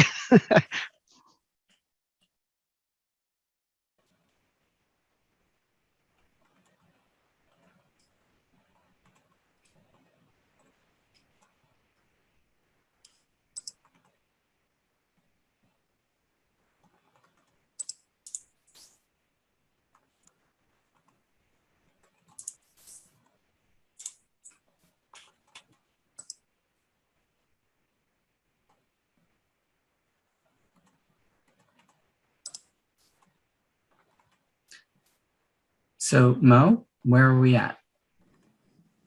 That's pretty much the last example we were going to give. So we can go ahead and take a break. I'll leave the screen up on that code, so if anyone wants to continue copying it over to their environment.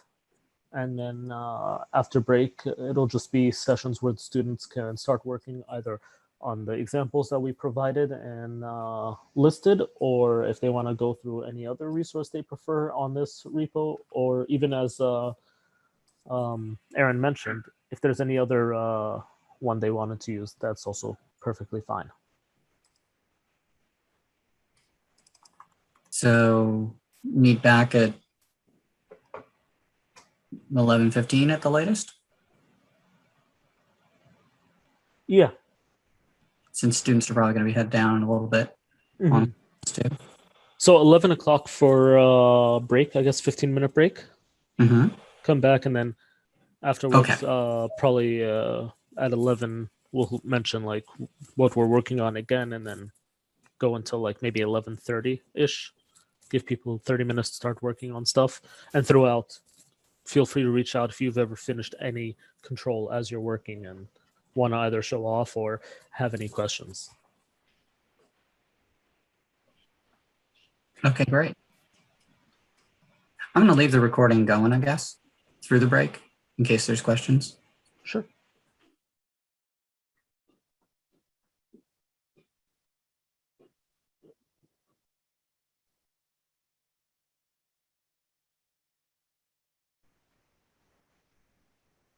All right.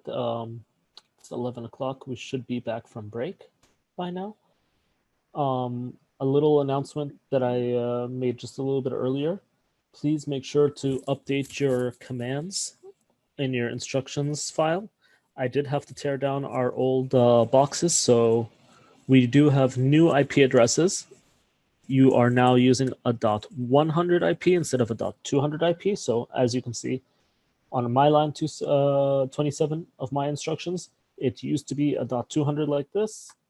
Literally just delete in the 2 and add a 1, and then replace the last 2 digits with whatever your student ID is, as you would normally do. That is the only difference. The boxes are exactly the same. Other than that, we are now working on the suggested controls. Feel free to start off with the simple ones. You'll find they are very similar to the ones we demoed. Other than that, we do have some harder controls that you can take a crack at if you'd like. If you don't prefer to use any of these, you can look at any other control that you'd like to work on within the Rails 6 profile. Or as Aaron mentioned, if there's any other profile that you prefer to work on, then that is totally fine as well. We're probably going to work from 11 to 11:40. And at 11:40, we'll do a check-in to see how everyone's doing. And if there's any controls that you've completed, we'll do a little bit of a show and tell. Throughout this time, if you have any questions, or if you finish control early and want to showcase it before moving on to the next one, that is also totally fine. Just let us know, unmute yourself, and tell us in chat. Emo, I'm student 45. So should I still do the 100? Because I know you said that there was some issue. So yours would be .145 as the very last 3 numbers for your line but 27. Yeah, you told me you were having issues.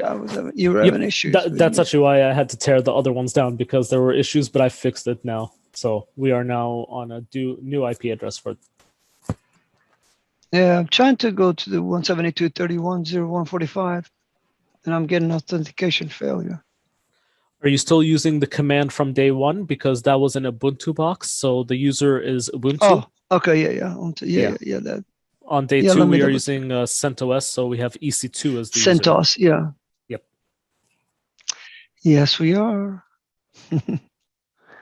I went to my old Linux stuff. I found SUSE and a version of SUSE and Corel Linux. Yeah. Oh, of the controls that we did this morning, how many, like if we test against our boxes after following you, how many should have passed or failed or skipped? So there is one that we have that is a manual. Right. Then I think, if I remember correctly, the VSFTPD package is actually not installed, so that should be a non-applicable. The others, like for example, the very first one that we did with AutoFS, I think it had 2 run levels that were on, so that should be a failure. Okay. And then I'm not sure about the rest, but I think they should be passes for the rest of Yeah. them. But I'm seeing. Oh, sorry. just so you, no, it's fine. Just so you're aware, these are just very basic boxes spun up. There is no hardening involved. We didn't preset everything to pass. It's made as if this is a vanilla box that you just spun up. All right. If you'd like to go ahead and fix it, you have your own very own individual box, so you can go ahead and SSH into it, and then you can change the configurations on there and then rerun your InSpec tests. So that option is totally available to you if you'd prefer to do it that way to make sure everything passes. No, so we should have a mixture of fails, successful, and skipped. Yep, that is correct. All right.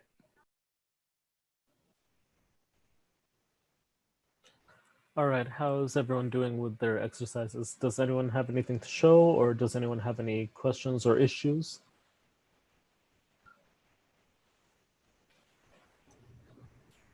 I had a question with regards to number 38446, the parse config and command, I think. All right, give me just a moment. You said 38446? Yes, sir. All right. Pulling that one up. All right.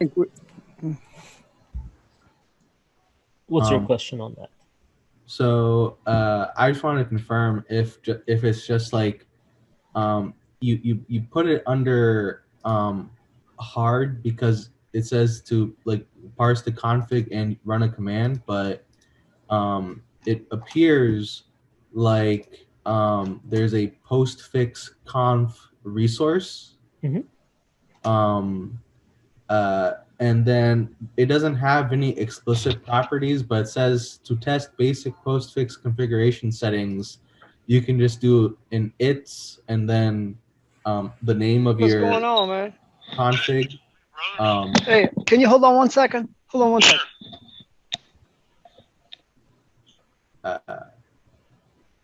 You can just do an its and then like the name of the configuration. So I like the way I have it set up is I just did an its and then alias maps should include root.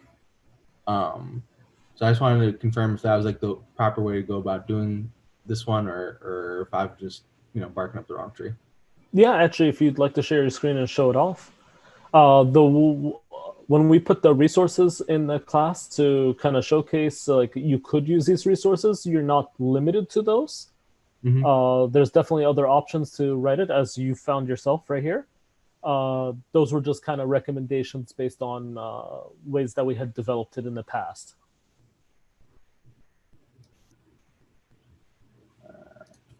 Or at the time, the resource didn't exist. That too. So if you can see my screen, so this is what I got set up.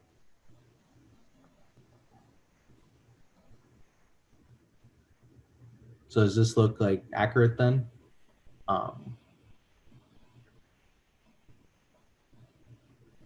Should include root.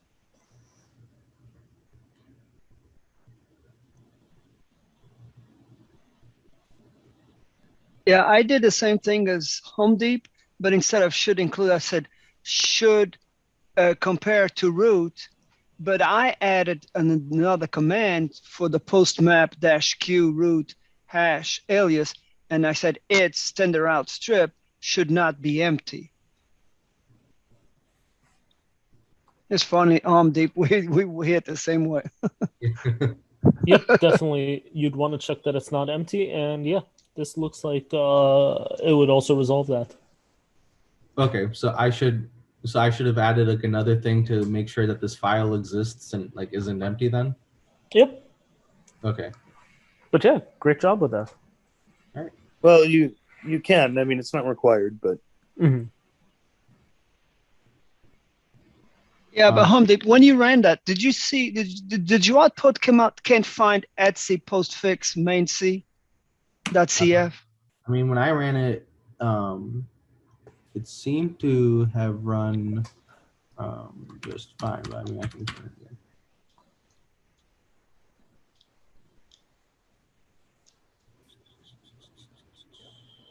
Okay, so yeah, right there. Can't find this file. But Yeah, I think, that's exactly the same thing I've got. Yes, it couldn't find the postfix configuration file. So postfix may not be installed in the vanilla box on that. Okay, that's what I figured. But yeah, hey, thanks for bringing it up, Hamdi. But once more, as I mentioned earlier, with all these boxes, they are vanilla boxes. So if you run a test and you find something like this where it skips because it can't find it, feel free to SSH into your box, install the service or package if you need, and rerun the commands, the tests. Each person has their own individual box, so feel free to completely mess it up if you want, and I will just provision you another one.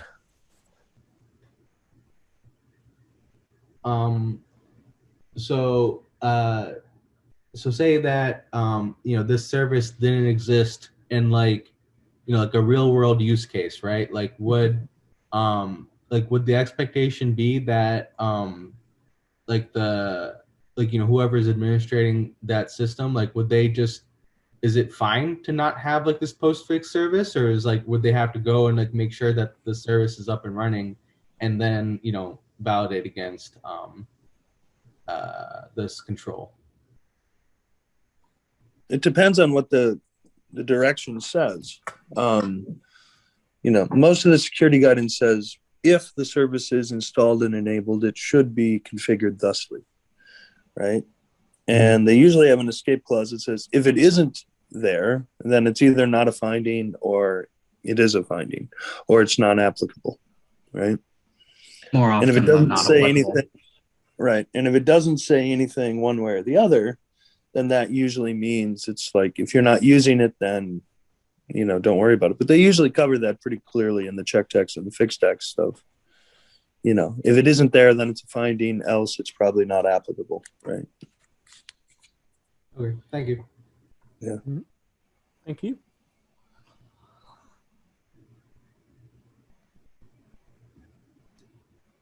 Anyone else have anything to show or have any issues with the controls that they wrote out so far?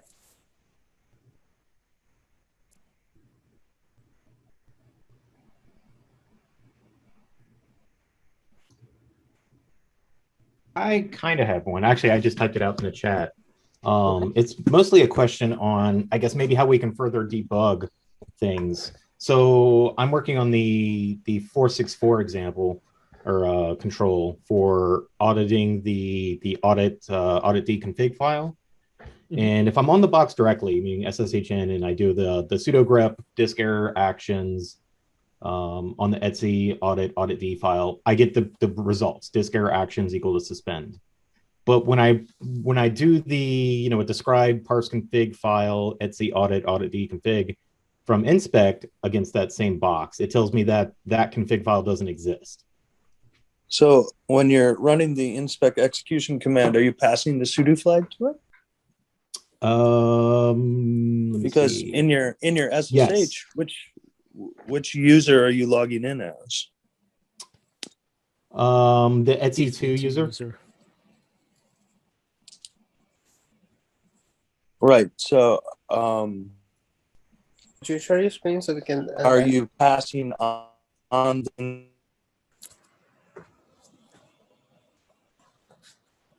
All right, so I'm sharing now. So you can see I'm logged into the box here, and when I run it, I get valid results. But if I run it here, when I actually run, and my outputs are can't find the file. Right. So on the command line, it doesn't seem like you're passing the sudo flag to tell. Press the up arrow. Yes. So what Aaron is mentioning is at the end of that line, you want to add space -- sudo. Okay. Since this is a OS level Oh, profile. I gotcha. Sometimes you do need sudo privileges to access some files. Yeah, and very rarely, so in your actual InSpec code, I don't really want you to pass sudo into that command. All right, looks like we're good then. Mm-hmm. Yeah. So in your, if you use the command resource or whatnot to do that, I don't ever really, I don't like it when folks use the sudo command in the InSpec control itself. If there are checks that required privileged, escalation, I'd rather them just say in the README and execute this with the user that's in the wheel group and pass the sudo flag on execution. Because then I don't have to worry about, did we miss one? But under that context, wouldn't it then run all commands under sudo instead of just the one for the specific control? Yes. I mean, wouldn't that ultimately be, not respecting the privileges? You're the security auditor. It's outside. You have escalated privilege to the box for the purposes of auditing, right? So you're outside the bounds of that. No, I'm not saying from that. I'm saying, what if there are certain controls that shouldn't be run under sudo by executing it this way, by tacking on sudo to the command? I'm ultimately running all of my controls under sudo, but what if there are some that I don't want to run under sudo? For that particular case, I would use change user then. If there is a very special control that you need to run in the context of a particular thing. And we have run into that where specifically like the database profiles and things like that actually should be run as the Oracle user. And we actually have methods for doing that. So you can log into the instance via InSpec and then change the user to the correct user context. So like the Oracle user is an example of the Postgres user, and that kind of thing. I think the question though is, let's say you've got 200 controls, but only 3 of them actually really truly need sudo. Can you, what do you do about those, 2 controls? One choice is to split up the profile, if you really want, but does it really matter if you're going to need sudo for a few of them? You're just going to run it as sudo for the whole thing. Well, I mean, if sudo, so that's interesting, right? Because, we don't really have that, because then you're in a situation of, if I log in as an unprivileged user and I start executing the profile and then I run the sudo command inside the InSpec code and I haven't authenticated, and the box the box isn't configured to execute those commands on the behest of that user without a password, right, which is normally not in sudo, then your InSpec run is going to sit there and wait for a password, because it's going to say, give me the sudo password to run those 3 commands. Yeah. So then now it's usually an all or nothing kind of thing on this kind of historically vendor tools and stuff like that. Give me a service account that has this much privilege. It's the only way to do the query. If I had to do it as by hand, back in the day, I'd give me a login and yes, put me in the sudo group. Yep. And I would generally do most of my hand commands, like literally read the Stig and do what the author said. Yeah, I guess I would adapt and do only what I would need to. But I don't think the only way you could be that precise is if you knew only 3 controls needed sudo, absolutely needed it, would be literally to break this into 2 different profiles, one for the things that need sudo and one for the things that don't. Right. So, I mean, this is all a very interesting conversation, but at the limit, right, the inside scoop on all this is there's a lot of history here where, for example, your sysadmins will tell you that the security auditors only need this much privilege to do stuff, right? Historically, when they say for doing security audits and things like that, in my opinion, right, the security auditors need privileged access, right? Because they need to evaluate the entirety of the system and see its current state. And the only user on the system that should be able to do that is the administrative user. The challenge that people have gotten over the years to get a lot of pushback, in my opinion, has more been about sandboxes rather than just trusting that the security auditor isn't going to change your system or muck it up, right? But the SAs are like, oh, I'm not giving anybody root, right? It's more rooted in that context, I think, than there's any value in saying, well, I only run these 3 things as root. You know, a good security audit, for the most part, right, should just be run as the administrator, and it saves a lot of pain and time. But you know, there's always I would point out. I just want to point out your InSpec runner. That doesn't. You don't have to run the word InSpec necessarily. Say if you're running against a target, what you're SSHing to, you may need to be sudo. But your InSpec on your runner, you don't have to be sudo. You don't have to say sudo InSpec, run my profile, SSH sudo over there. You don't have to do it in both places. InSpec can be a local context. Just pointing it out. I've seen some people I've worked with, you know, that it's like, let's see your runner. And they're logged in as root. Why are you logged in as root? Well, I installed everything as root. Everything's root, everything. I'm like, why? You don't need to install InSpec as root. Just figured everything had to be privileged everywhere. I'm like, if you really want to, technically you don't have to. But well, anyway, I mean, depends on your target. Yeah, I found like with Postgres, Aaron, you have to be the Postgres account, right, to do it right.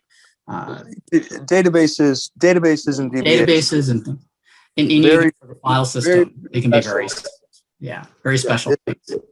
Yeah, that's a special environment setup and all that.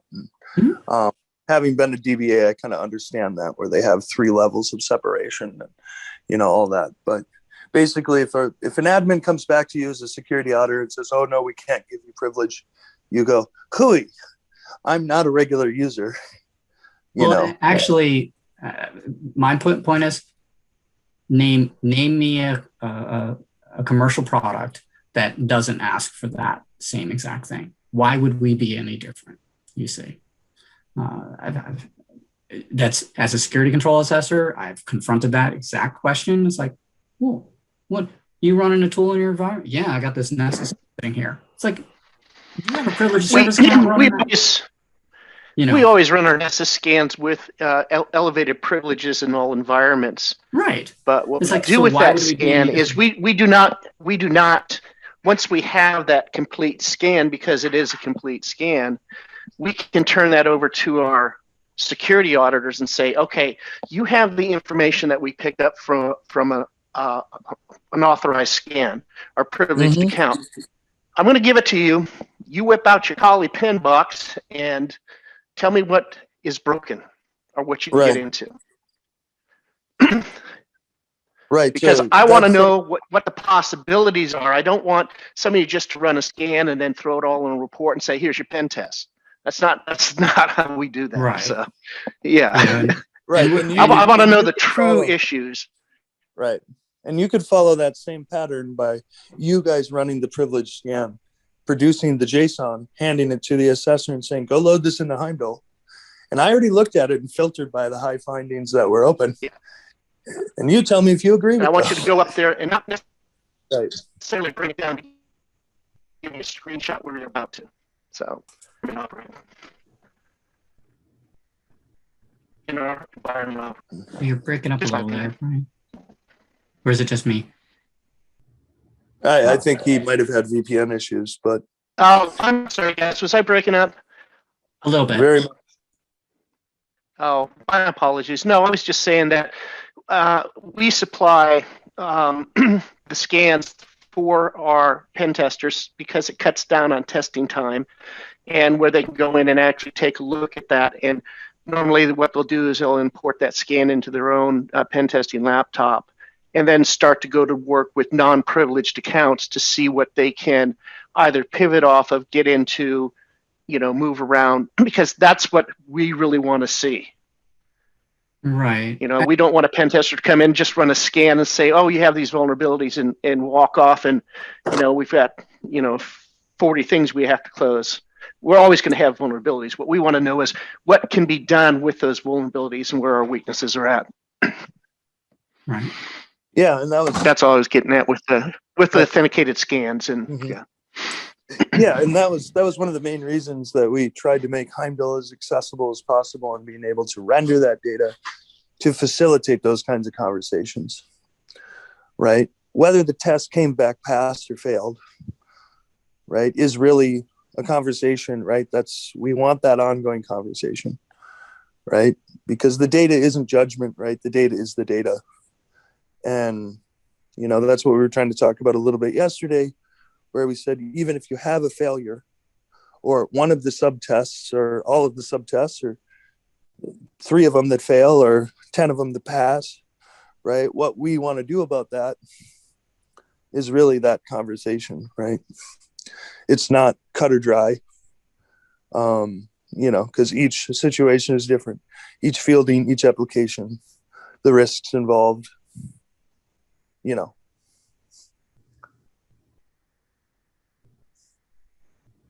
Over. So I think I'll try to put in a pin in it in terms of what rights does InSpec need in order to successfully do its queries. It doesn't mean we're not talking about the humans. We're talking about the privileges the profile needs to run. InSpec is no more magic than anything else. If it needs an authenticated scan with an account, I didn't say root or administrator, it can be a service account or whatever you want. It still needs a certain level of privilege to be able to even see certain things. That's all. And it's no different than any other kind of tool. It's just doing it in a different way. So if someone asks you why this, it's like, because it still needs to see what it needs to see. As far as the gentleman's question about, being precise in terms of this control you can relax and do it at a lower privilege, whereas this control you have to escalate. That run as on the fly on a control level, that's not something I've ever seen really adapted into InSpec. Though you could put an issue and ask if that could be done. That actually is probably an issue that someone's put to the InSpec code as an option down the road, where you could on the fly change things. A little tricky, but interesting concept if someone wanted to be that specific.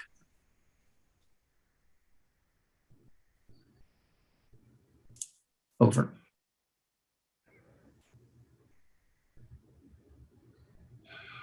Yeah, I mean, the foundations are there. We've just never actually implemented it.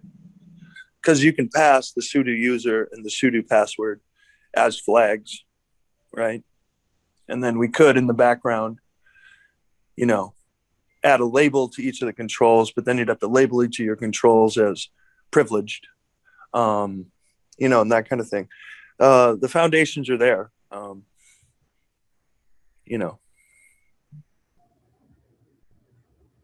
So cool. Does that get at your question?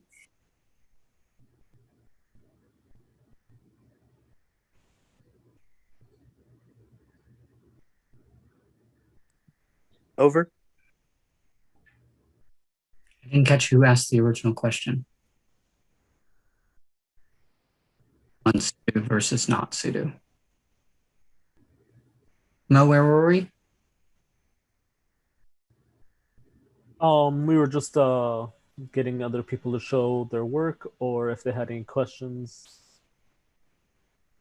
thus far, but it's already 12:08, so do we want to break for lunch and then come back and continue? That sounds good. Yes. Yeah. All right. I guess 1:15, since we already cut into 12 a little bit, so we'll reconvene at 1:15 p.m. All right. See you at 1:15 a.m. Sounds great. We'll be right there. Hey, I hope everyone had a good lunch. Does anyone have any questions so far, or Does anyone have any thing new to show us from earlier? I've got a question. I'm trying to save the output of a command so that I can use it in an if statement. How do I do that? Because what I found doesn't seem to work. You know. Can you show us your screen? Sure. It's not going to be pretty, but here it is. I've tried it multiple ways, and it's right here is where 38540.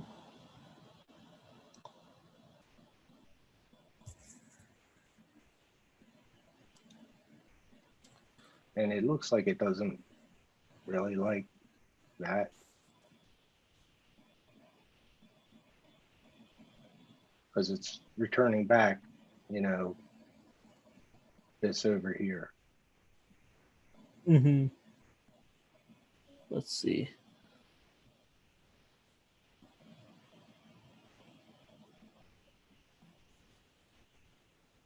So you want to use the command resource and then doing standard out.strip on it. Yeah, so that res actually equals the return, which, you know, it's going to return this. And then I wanted to use it down here in this if statement so that I could do either the B64 or the B32. Mm-hmm. And I've kind of been banging my head against the wall for a while. Let me read what this one says. Yeah, this is much bigger control. If you're running this architecture, is for this.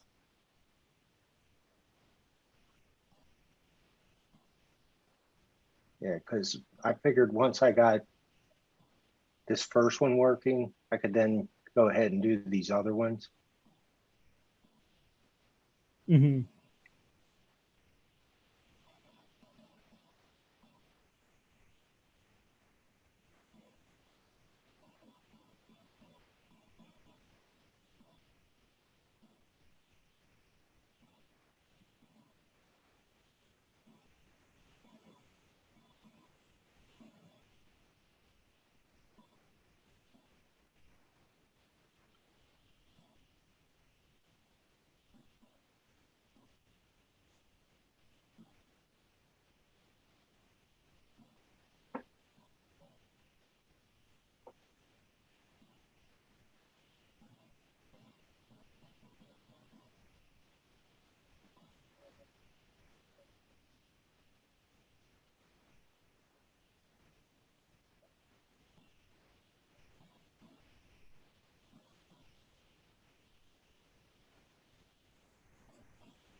And the command you're doing is rename -a, okay.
So one thing I do notice is your line 69.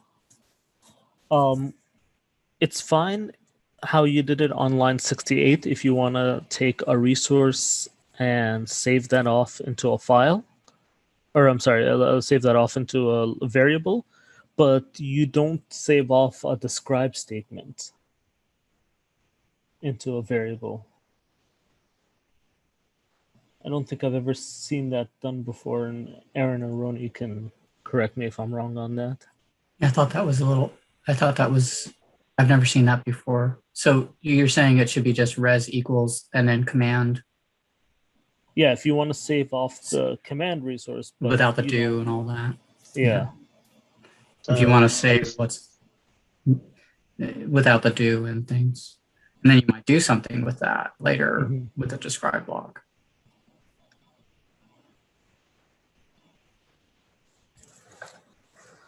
And then I can put the describe here below. Yeah. And then just say res.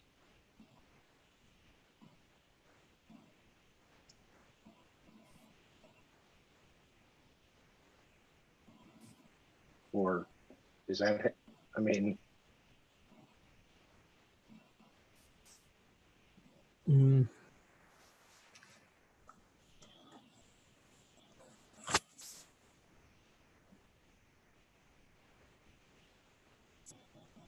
No, because it doesn't make sense. You wouldn't have res both in your describe and your its.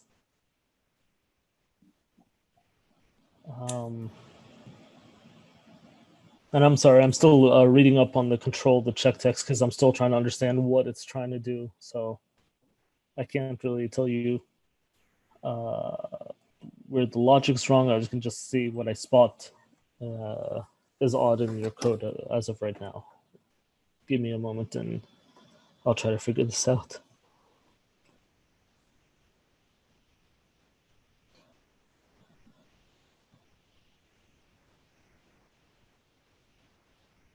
So the problem is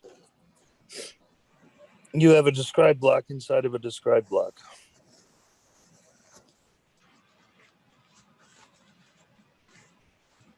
You can't nest it under an if.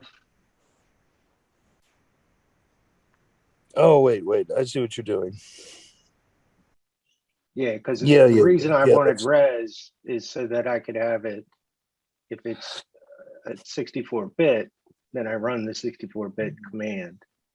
Else. Yep. Yeah, I'm not sure why you even need 70 and 71 at the moment.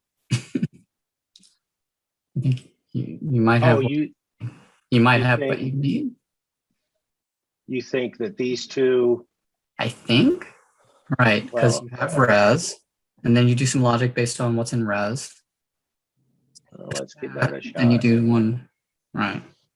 Yeah, and so how I normally do this is, I mean, the basic construction of what you did is correct. So what I normally do is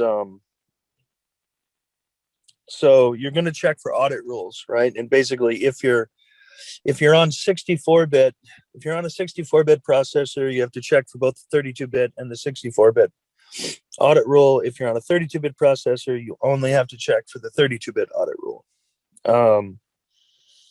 So normally I just say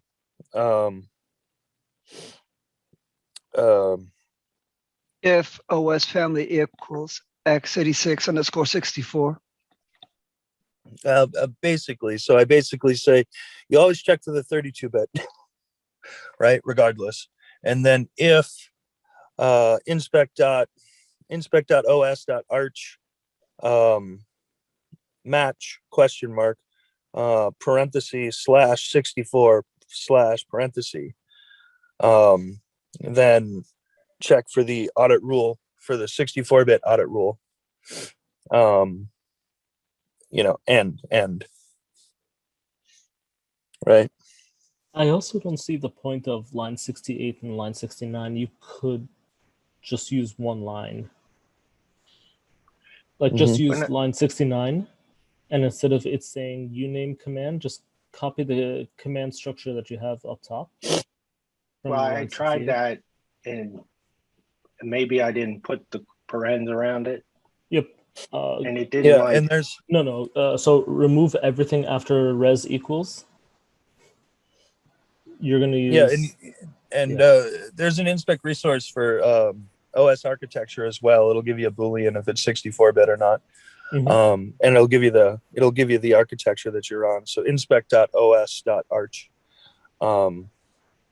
Yeah, that's the one I was looking at. There's a couple good examples in the current, like Ubuntu 1804 profile and Stig NCIS benchmark, but probably the Stig is the best one that you could borrow from. The implementation would pretty much be the same.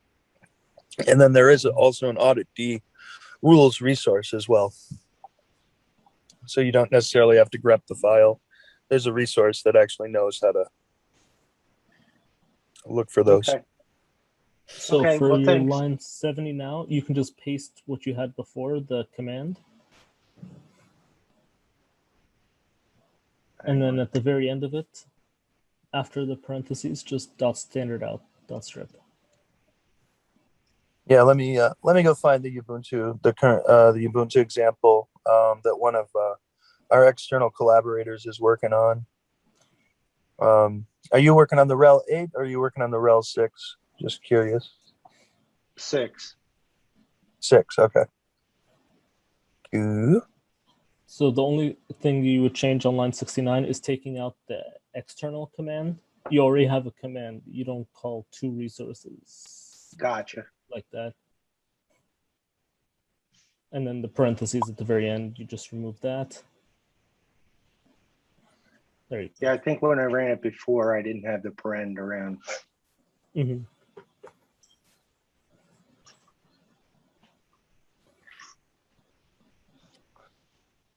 Da, da, da.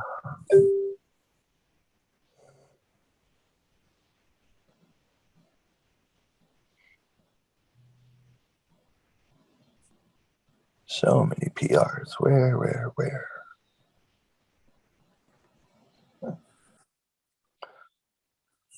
Okay. All right. Ubuntu Stig. There we go. Issues. And now we get a great example of why pull request development is so useful in profiles.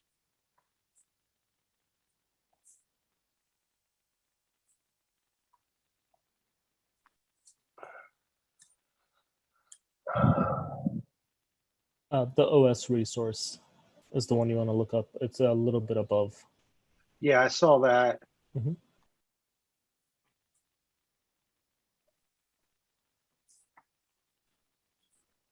Yeah, that's the one I referred to when I was using that. Yeah. All right, so I'm going to throw a link in the chat here if you want to open that up and, on the screen share. Where the heck is the chat? Chat. There we are.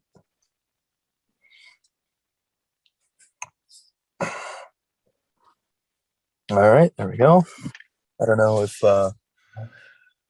Mo, you can open that up quick and then look at the changed files. So here's some examples in the Ubuntu Stig profile where they're doing audit rules. So if you look at the files changed, of course.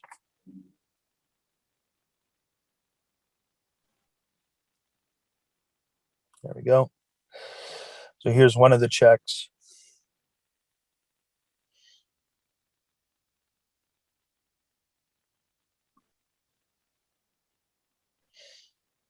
As you see in line 89, right? We took basically the same exact idea that you were doing, right? But we just, simplified it to the cleanest implementation we could find. Where it's like, that just shows how much you know versus what I don't know. And that's just time and experience. That's all that is. It's not that. No, it just shows that I don't know Ruby and I'm not much on InSpec yet. So, well, I think goes to emphasize this really exploring the resources that are available to you, because a lot of these have been abstracted away already for you. You can realize a lot of richness in that. Oh, I can get this structure because the resource goes deep. Mm-hmm. And if you so this is where you were literally trying to do what I would have done originally by hand would be a uname -m and start from there. And that works great for me.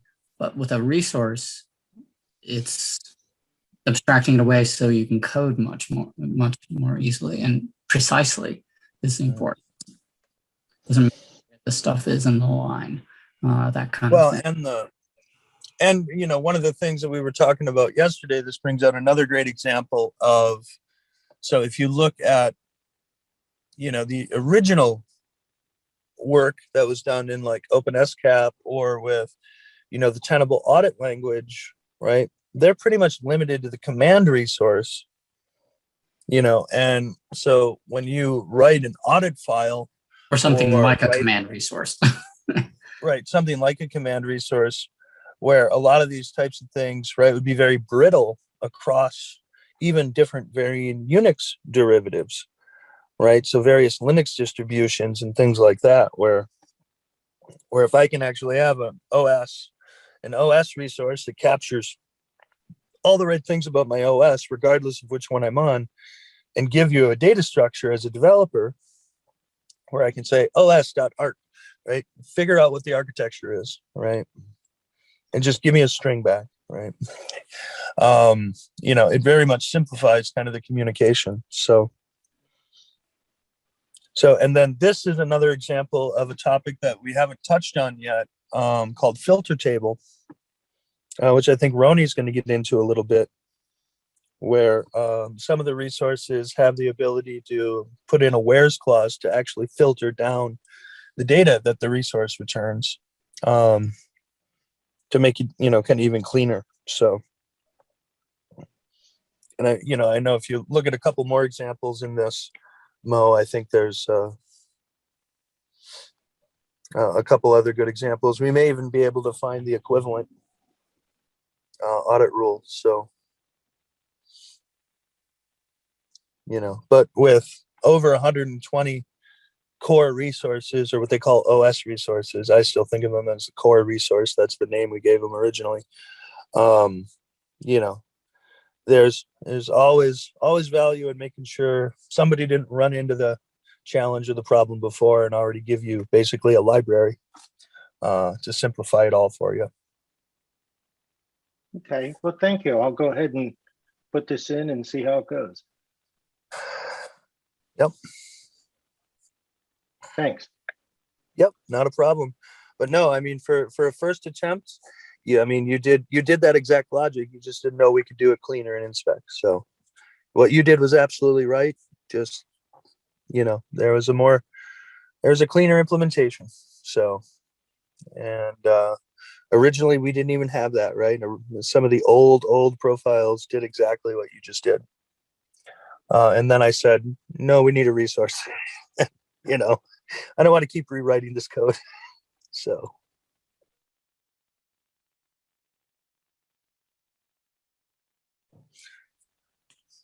Now let's see. That also brings up, if the students look at that pull request, right, it brings up a very good development pattern that I've found works very well. If you'll notice, in that pull request, which focuses on a particular set of controls, we wrote the validation blocks, and then we wrote the unit tests, right, the hardening content, right along with it, right, and that those went hand in hand. And then as people work on a profile in tandem, right, they were able to easily make, you know, segmented changes to the code, continuously test it, make sure our hardening works, make sure our validation works. Everybody gets to review the work, right? So the Git flow model has been a very effective model for this security content development. You know, to give good, strong, non-brittle, well-reviewed code. So I'd highly encourage your teams to utilize a similar model in your development, rather than just going on master and continuously pushing the master, right?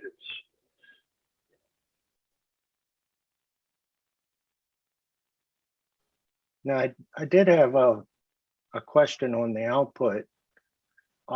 Since we know this is a 32-bit, I mean a 64-bit, why did it go through all the 32-bit portions? Because on a 64-bit processor, I can still run 32-bit code. Gotcha. Okay. Thanks. Yep. And attackers, right? Many people misread the security configuration documentation and just implement the 64-bit rules, you know, leaving all those 32-bit binaries there to play and do whatever they want without any scrutiny. So if I were attacking a 64-bit machine, I would bring all of my 32-bit binaries. They'd never know I was there. Or exploit the ones that are there, if they are there. Gotta love it. When I first realized that, it was, yeah. Auditing on Red Hat is so hard sometimes.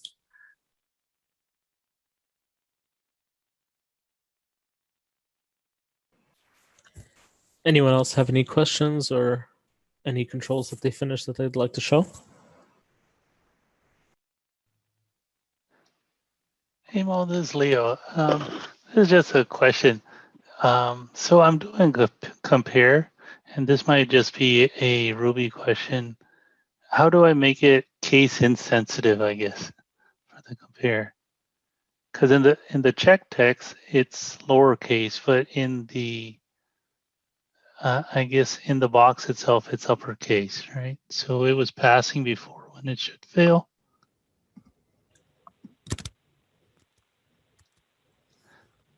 Let me share. So in your output string, you're getting an all caps string back and you want to lowercase it?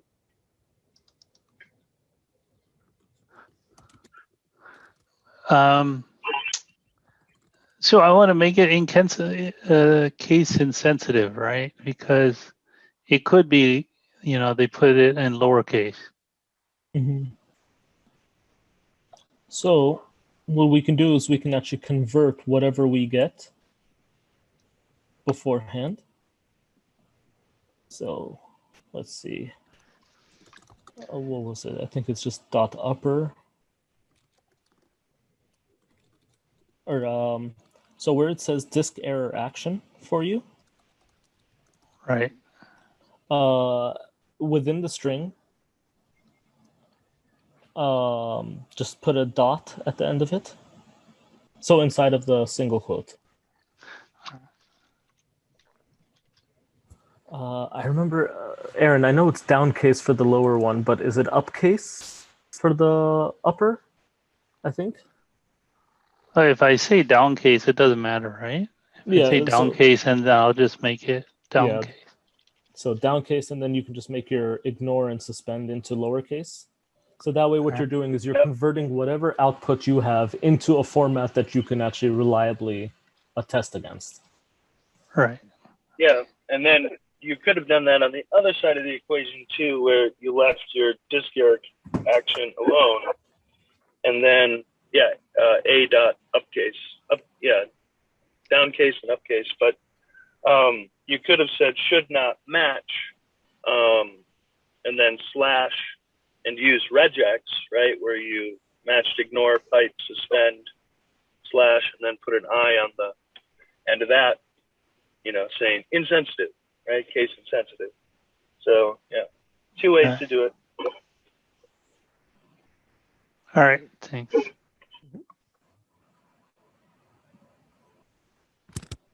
Any other questions or new controls that are completed?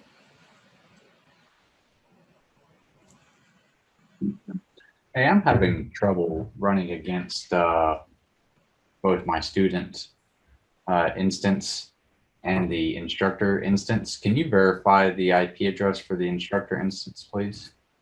Yeah, can you actually show us your screen? Sure. So we see what you're running?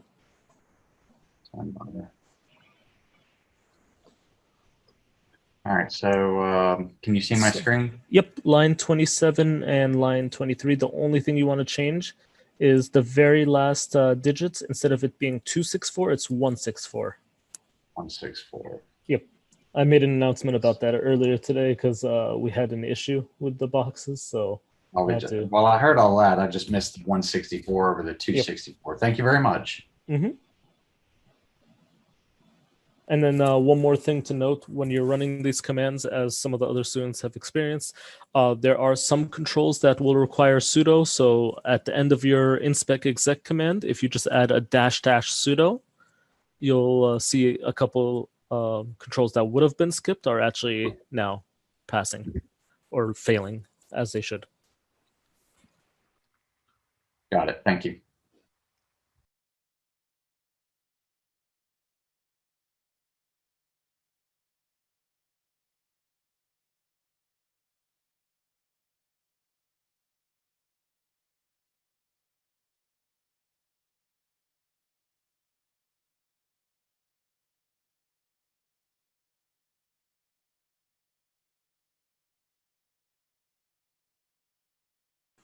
All right, if there are no more questions, then I guess we'll get back to doing some more exercises, and we'll do another check-in around 2:30.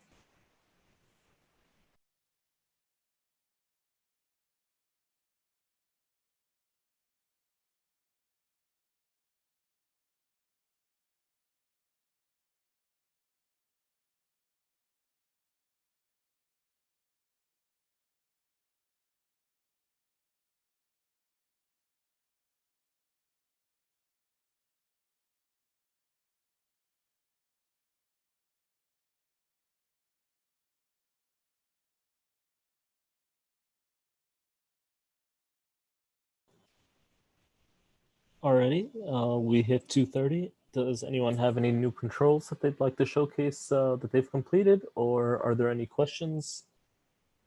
Any issues you've run across? I had a question for 38490. All right, let me open that one up. All right, what's your question for that one? So I was just trying to figure out how to interpret the text. So the text says, if in the check tag, it says, if the system is configured to prevent the loading of the USB storage kernel module, it will basically goes on to say that you have to make sure to blacklist that module, which I was able to like code pretty easily because there's like the kernel module attribute or the kernel module resource and a should be blacklisted like method that you can use. But the question that I have is that in the fix section, it states that the module should prevent automatic loading, it should prevent automatic loading of the module should be prevented. And so,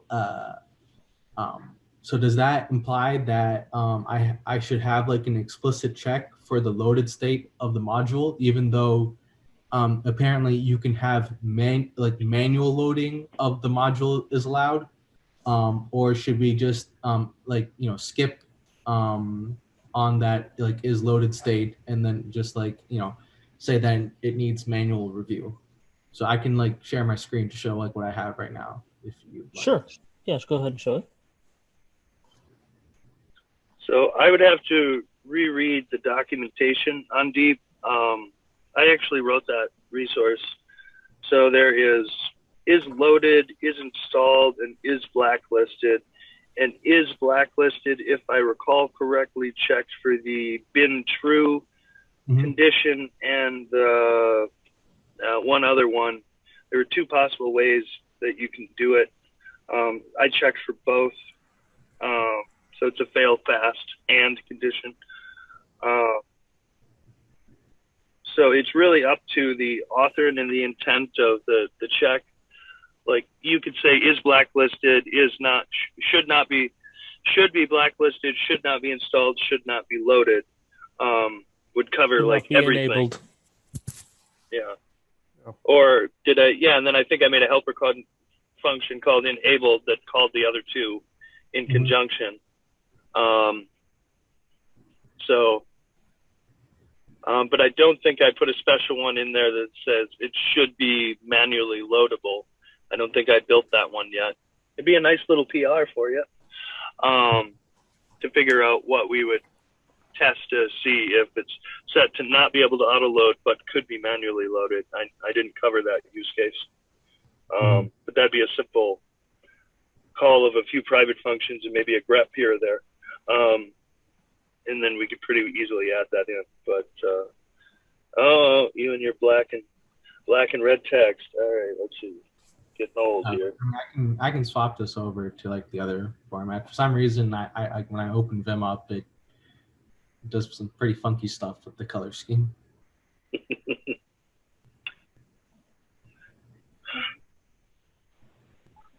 All right. Well, I'm about to drive here, so Mo, can you walk through it on deep with this?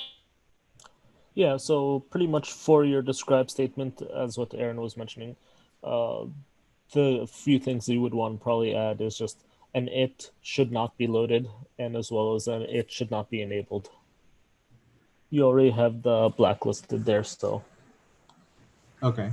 So we should do like an explicit like check with it as opposed to like the say, because like the reason why is it's like if the system is configured, so that's why to prevent like the loadings, that's why I did like the if it's loaded or not, right? But like we could also, I mean, if we go back to like the resource, you know, we could just do like the should not be loaded, should be blacklisted, right? Like, so that's why I was just like, you know, kind of like, you know, like the possibility exists to do it, but like, would that just be like a too strict interpretation of the rules, right? Or of the Stig, right? That was my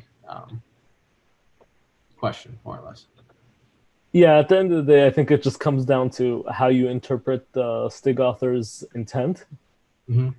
And so, yeah, this is where a couple discrepancies kind of come into place. But yeah, from my understanding, from what I'm reading, that should be the way it's done.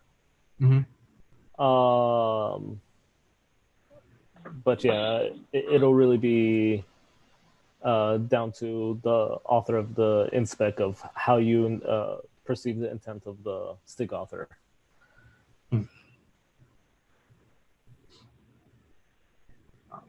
Okay, and so your interpretation would be to go with like the most strict possibility then, though, right? Okay, all right, cool. Thank you. No problem.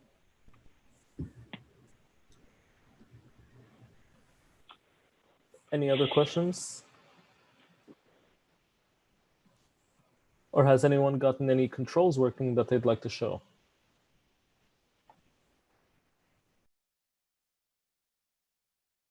Don't be shy. Feel free to ask as many questions as you can. And if you have anything to show, we'd love to see it.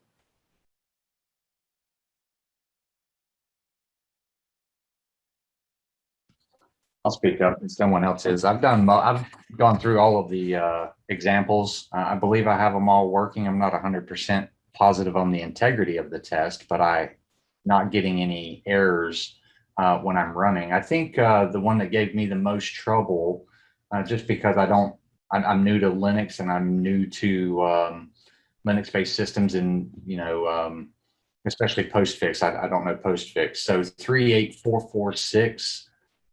I don't know if I've got it accurate. I'll share my screen here so you can see it. And let's see. Feel free to pick it apart. It's no problem. So I set maps equal to the command output of the postconfig alias maps. And then I ran the second command, and I had to go look up postmap, and basically it said that etc aliases was the return of postconfig aliases. So I used my maps variable here, and then basically it said that if there are no aliases configured, that it was a finding. So I just looked for it not to be empty, for the output to not be empty. If I got nothing, then there was nothing, no alias is configured is how I'm reading and interpreting this. So I think this was the one I had the most trouble with and just wanted to question this one, I guess. Yep, actually that looks correct on my end. Well, great. All right. And yeah, great job with that one. Let's go back to it here.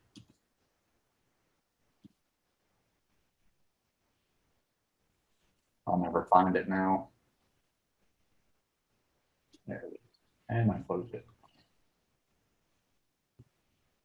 Sorry about that. No problem. All right. Well, I will stop screen sharing. That was just one that I, had to put some thought into. And after I wrote it, it was pretty simple. But not knowing postfix or how this really works, because I'm new to it, I struggled with just this one a little bit. So there you go. I've thrown myself out there. Hopefully others will as well. Trust me, you did a great job with that one. Like you don't even know how many times we'll start working on a profile, we'll be reading up on it, not knowing much about how the system works, and it's just a matter of researching and then trying to look for resources that can help us with writing that test. It's just a bunch of trial and error until you get more experience with it. Excellent. Well, I appreciate it. Thank you. Thank you for sharing. Would anyone else like to share their results so far? Come on, if I stepped off the deep end, so can you. Or if anyone's had any issues, if you are having trouble getting the troubleshooting going, let us know. I'll be happy to show another one if you want. Yeah, sure. So I did one here back with the directories that we were using. And basically, I had 2 loops, and then after a little bit of refactoring, I found that I could put multiple describe statements inside of my do loop. So I was able to pass in my directory to check, and after reading the directory resource page, it said that you could also use file against directories, which made it simple for me to use it versus its, because I wasn't wanting to look for a property. And then using that variable again for each file in that directory, we were able to do the second part of the check, which was to, I think I did this correctly. At least it's running without erroring.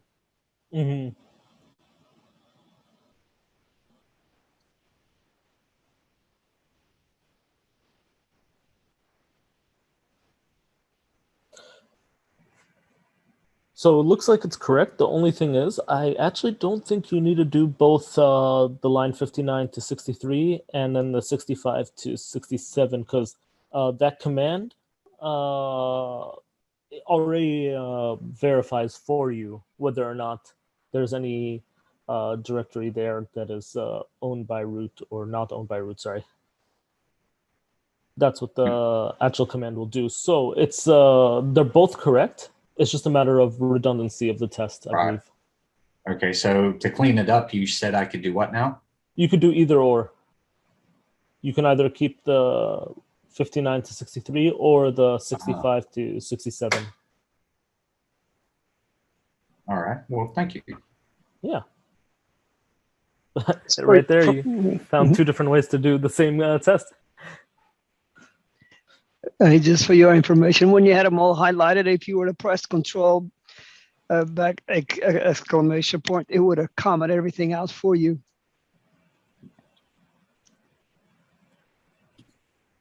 You mean Control and slash, right next to Sure, the yeah, right slash, shift. yeah, slash question mark is the same one, yeah. All right. Well, I shared another one. I appreciate that. And yeah, good job on that. Thanks. All right, I'll go ahead and start a timer up then for the last stretch of the class. If anyone needs to go ahead and take a break, feel free to do that. And we'll reconvene at 3:30. We're going to do our last show and tell, last questions, and then start doing a wrap up for the course.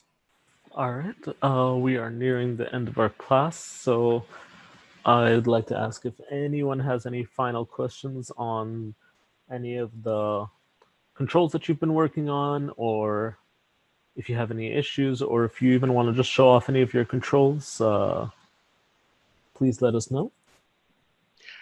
Hey, Mo. Yeah. I was just, I wanted to try the parse config file syntax, where they have a block to check which settings to check and values. So I was trying to do like on 38.633. All right, you want to show your screen? Yeah.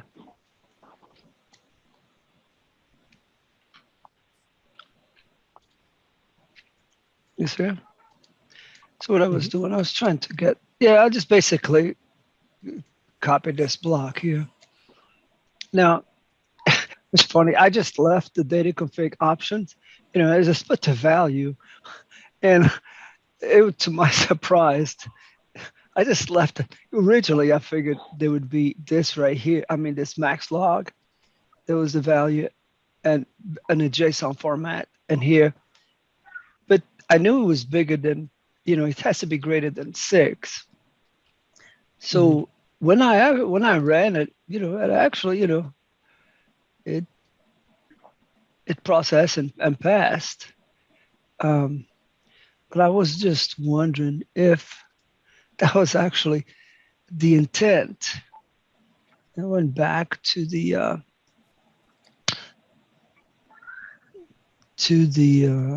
syntax provided by the described parse config file. So is this actually here the JSON pair value key? So would have been like in this case, max log file : but it has to be, it could be greater than 6. That's what we're looking for. Yep. So I'm not looking for a specific, a value, although it says, it just says. You are looking for a value. You are looking for whatever the value of that max log file is. And you do want it to be greater than or equal to 6. And this actually goes to one of the things that Aaron said earlier. If you read the check text, all it says is max log file is equal to 6. But if you look at fixed text, that's where it kind of gives you a little bit more info, where it's like, oh, the value is 6 or higher. Yeah, but then and then you read here on the fix to a higher thing. Yeah. So yeah, I mean, looking at the way you've done it, that's actually absolutely correct. You're parsing the config file, and you're looking at the exact property over there, and you're returning, looking for 6 or higher, and if it is, it'll pass. Yeah. If not, then that's the finding that we're trying to find. Yeah, that was the simplest way. I'll try to, because I wanted to. Yeah, I had seen that before. I said, "Oh, that's nice." Let me see how that how they implemented that parse config file with a parameter, with the settings to be tested. Yeah. Okay. Cool. Thanks. Awesome. Good job on that. Yeah. Could you have used the Audit D resource block there? Audit D instead of the parsing? Yes. Let's actually see. What does the Audit D resource look like? The Audit D. Probably Audit D conf resource is the one you'd want to use. Yeah, looking at the Audit D conf resource, it's pretty much exactly what you would need. You'd put the path in there, and then the keyword would be just that max log file, and it should CMP to some value or be greater than or equal to some value. Yeah, the resource was already made, so you could just simplify and use it. Mm-hmm. Oh, using the resource for the audit. Oh, I see. Yeah, yeah. Versus the config file, right? Mm-hmm.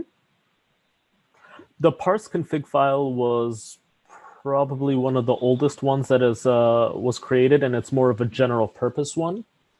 I know over the years, it's all the resources have been getting a little bit more specific, and now you're Elaborate, finding more yeah. resource. Yeah, it's been elaborated to the point where there's one for almost every type of configuration file you can think of now. So, yeah, the point I was trying to test was, I kind of, yeah, I like the way that they had the pass it on the described, because two parameters is being passed, of course, which is the parse config file.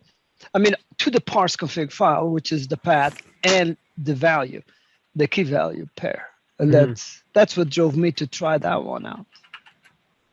Yep. Really, Thanks. it worked perfectly fine. There's really no wrong answer in that situation.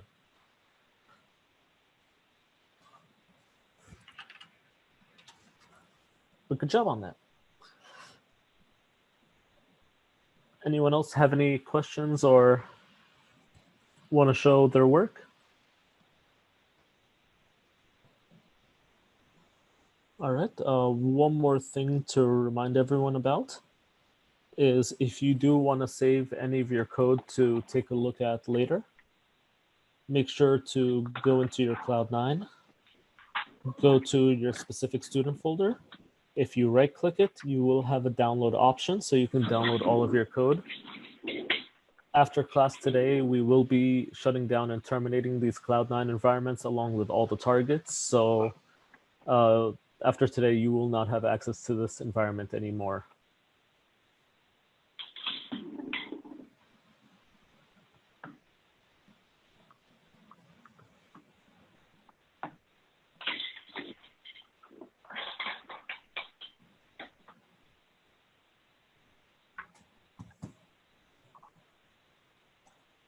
Also, if you are still on the course content for section 9, the very end right here, 9.4, we actually link you to the MITRE developed Red Hat Enterprise Linux 6. So if you ever want to take a look at that, of the way we coded it compared to some of the controls that you've coded, you can have a little side-by-side comparison.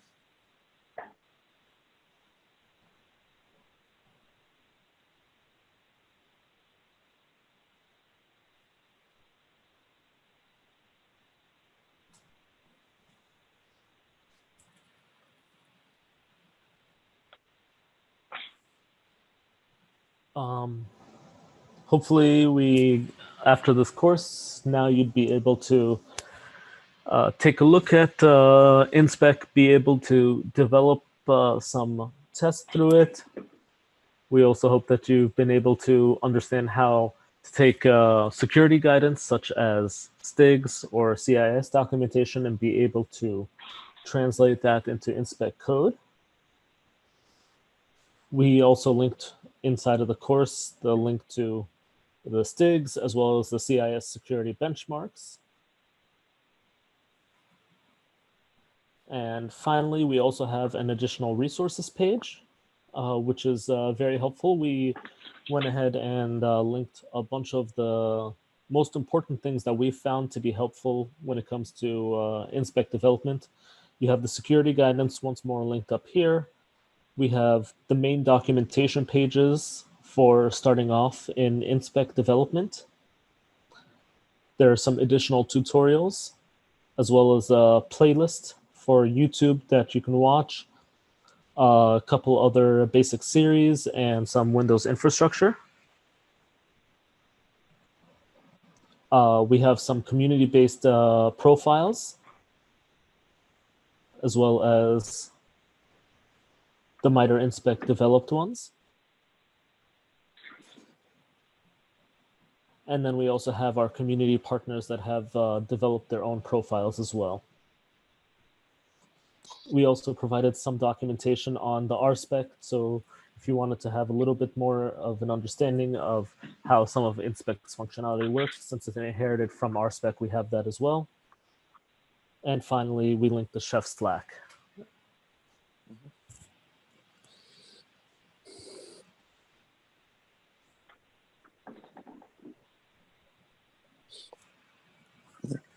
And most of those community developed resources and profiles, those are all actually on the validation pages for both CMS, well, for MITRE, and if we have a CMS overlay for them, they're on the CMS validation SAF page.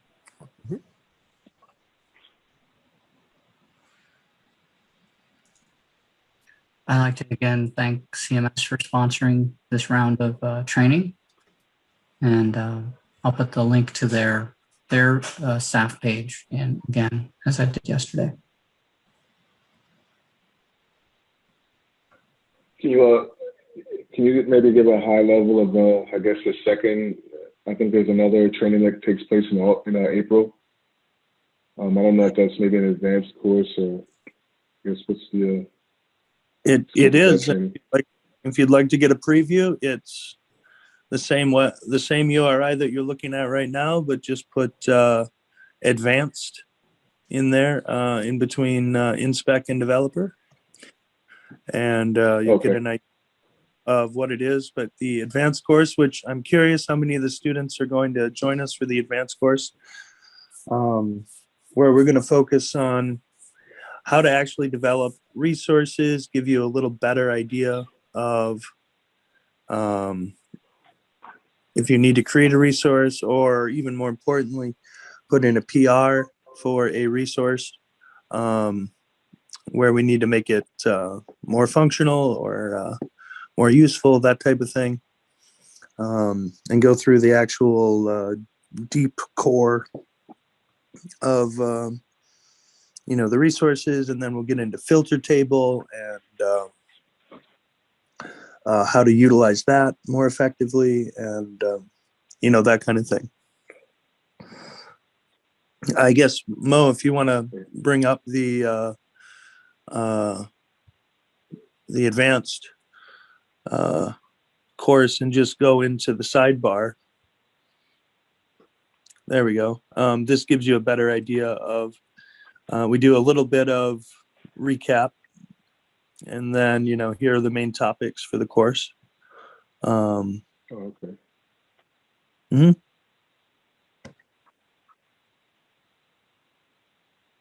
Cool. So we have 75% coming over and doing the advanced course. Wonderful. If anyone, so the RSVP that you all got, I had asked, which one, basic or basic and advanced. After taking the basic and you hadn't signed up for the advanced and you'd like to now, feel free to RSVP again to let me know so that we can plan accordingly.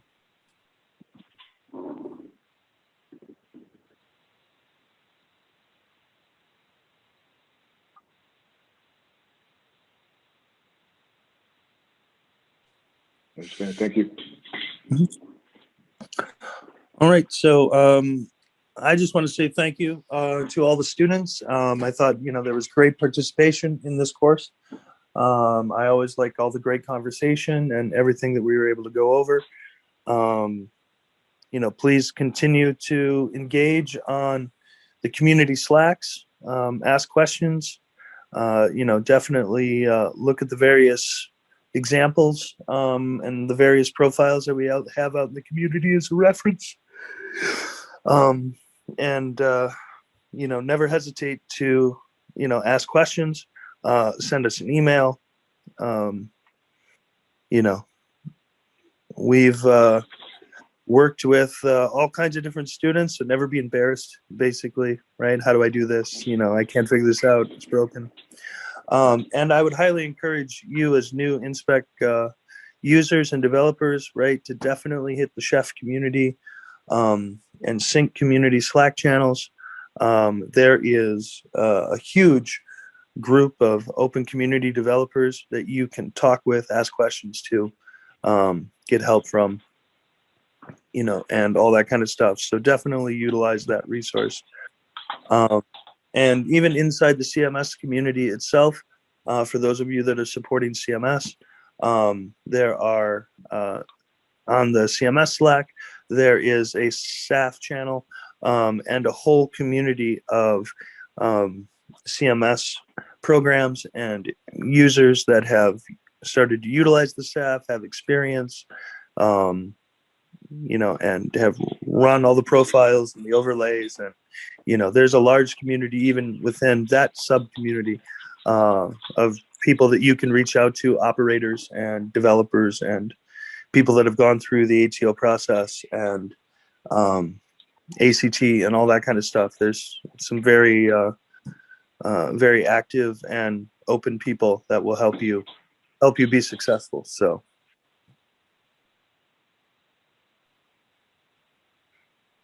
So wonderful. Unless there's any closing remarks or anybody wants to say anything, you know, I'll again say thank you, and I look forward to the next class. And I will say adieu.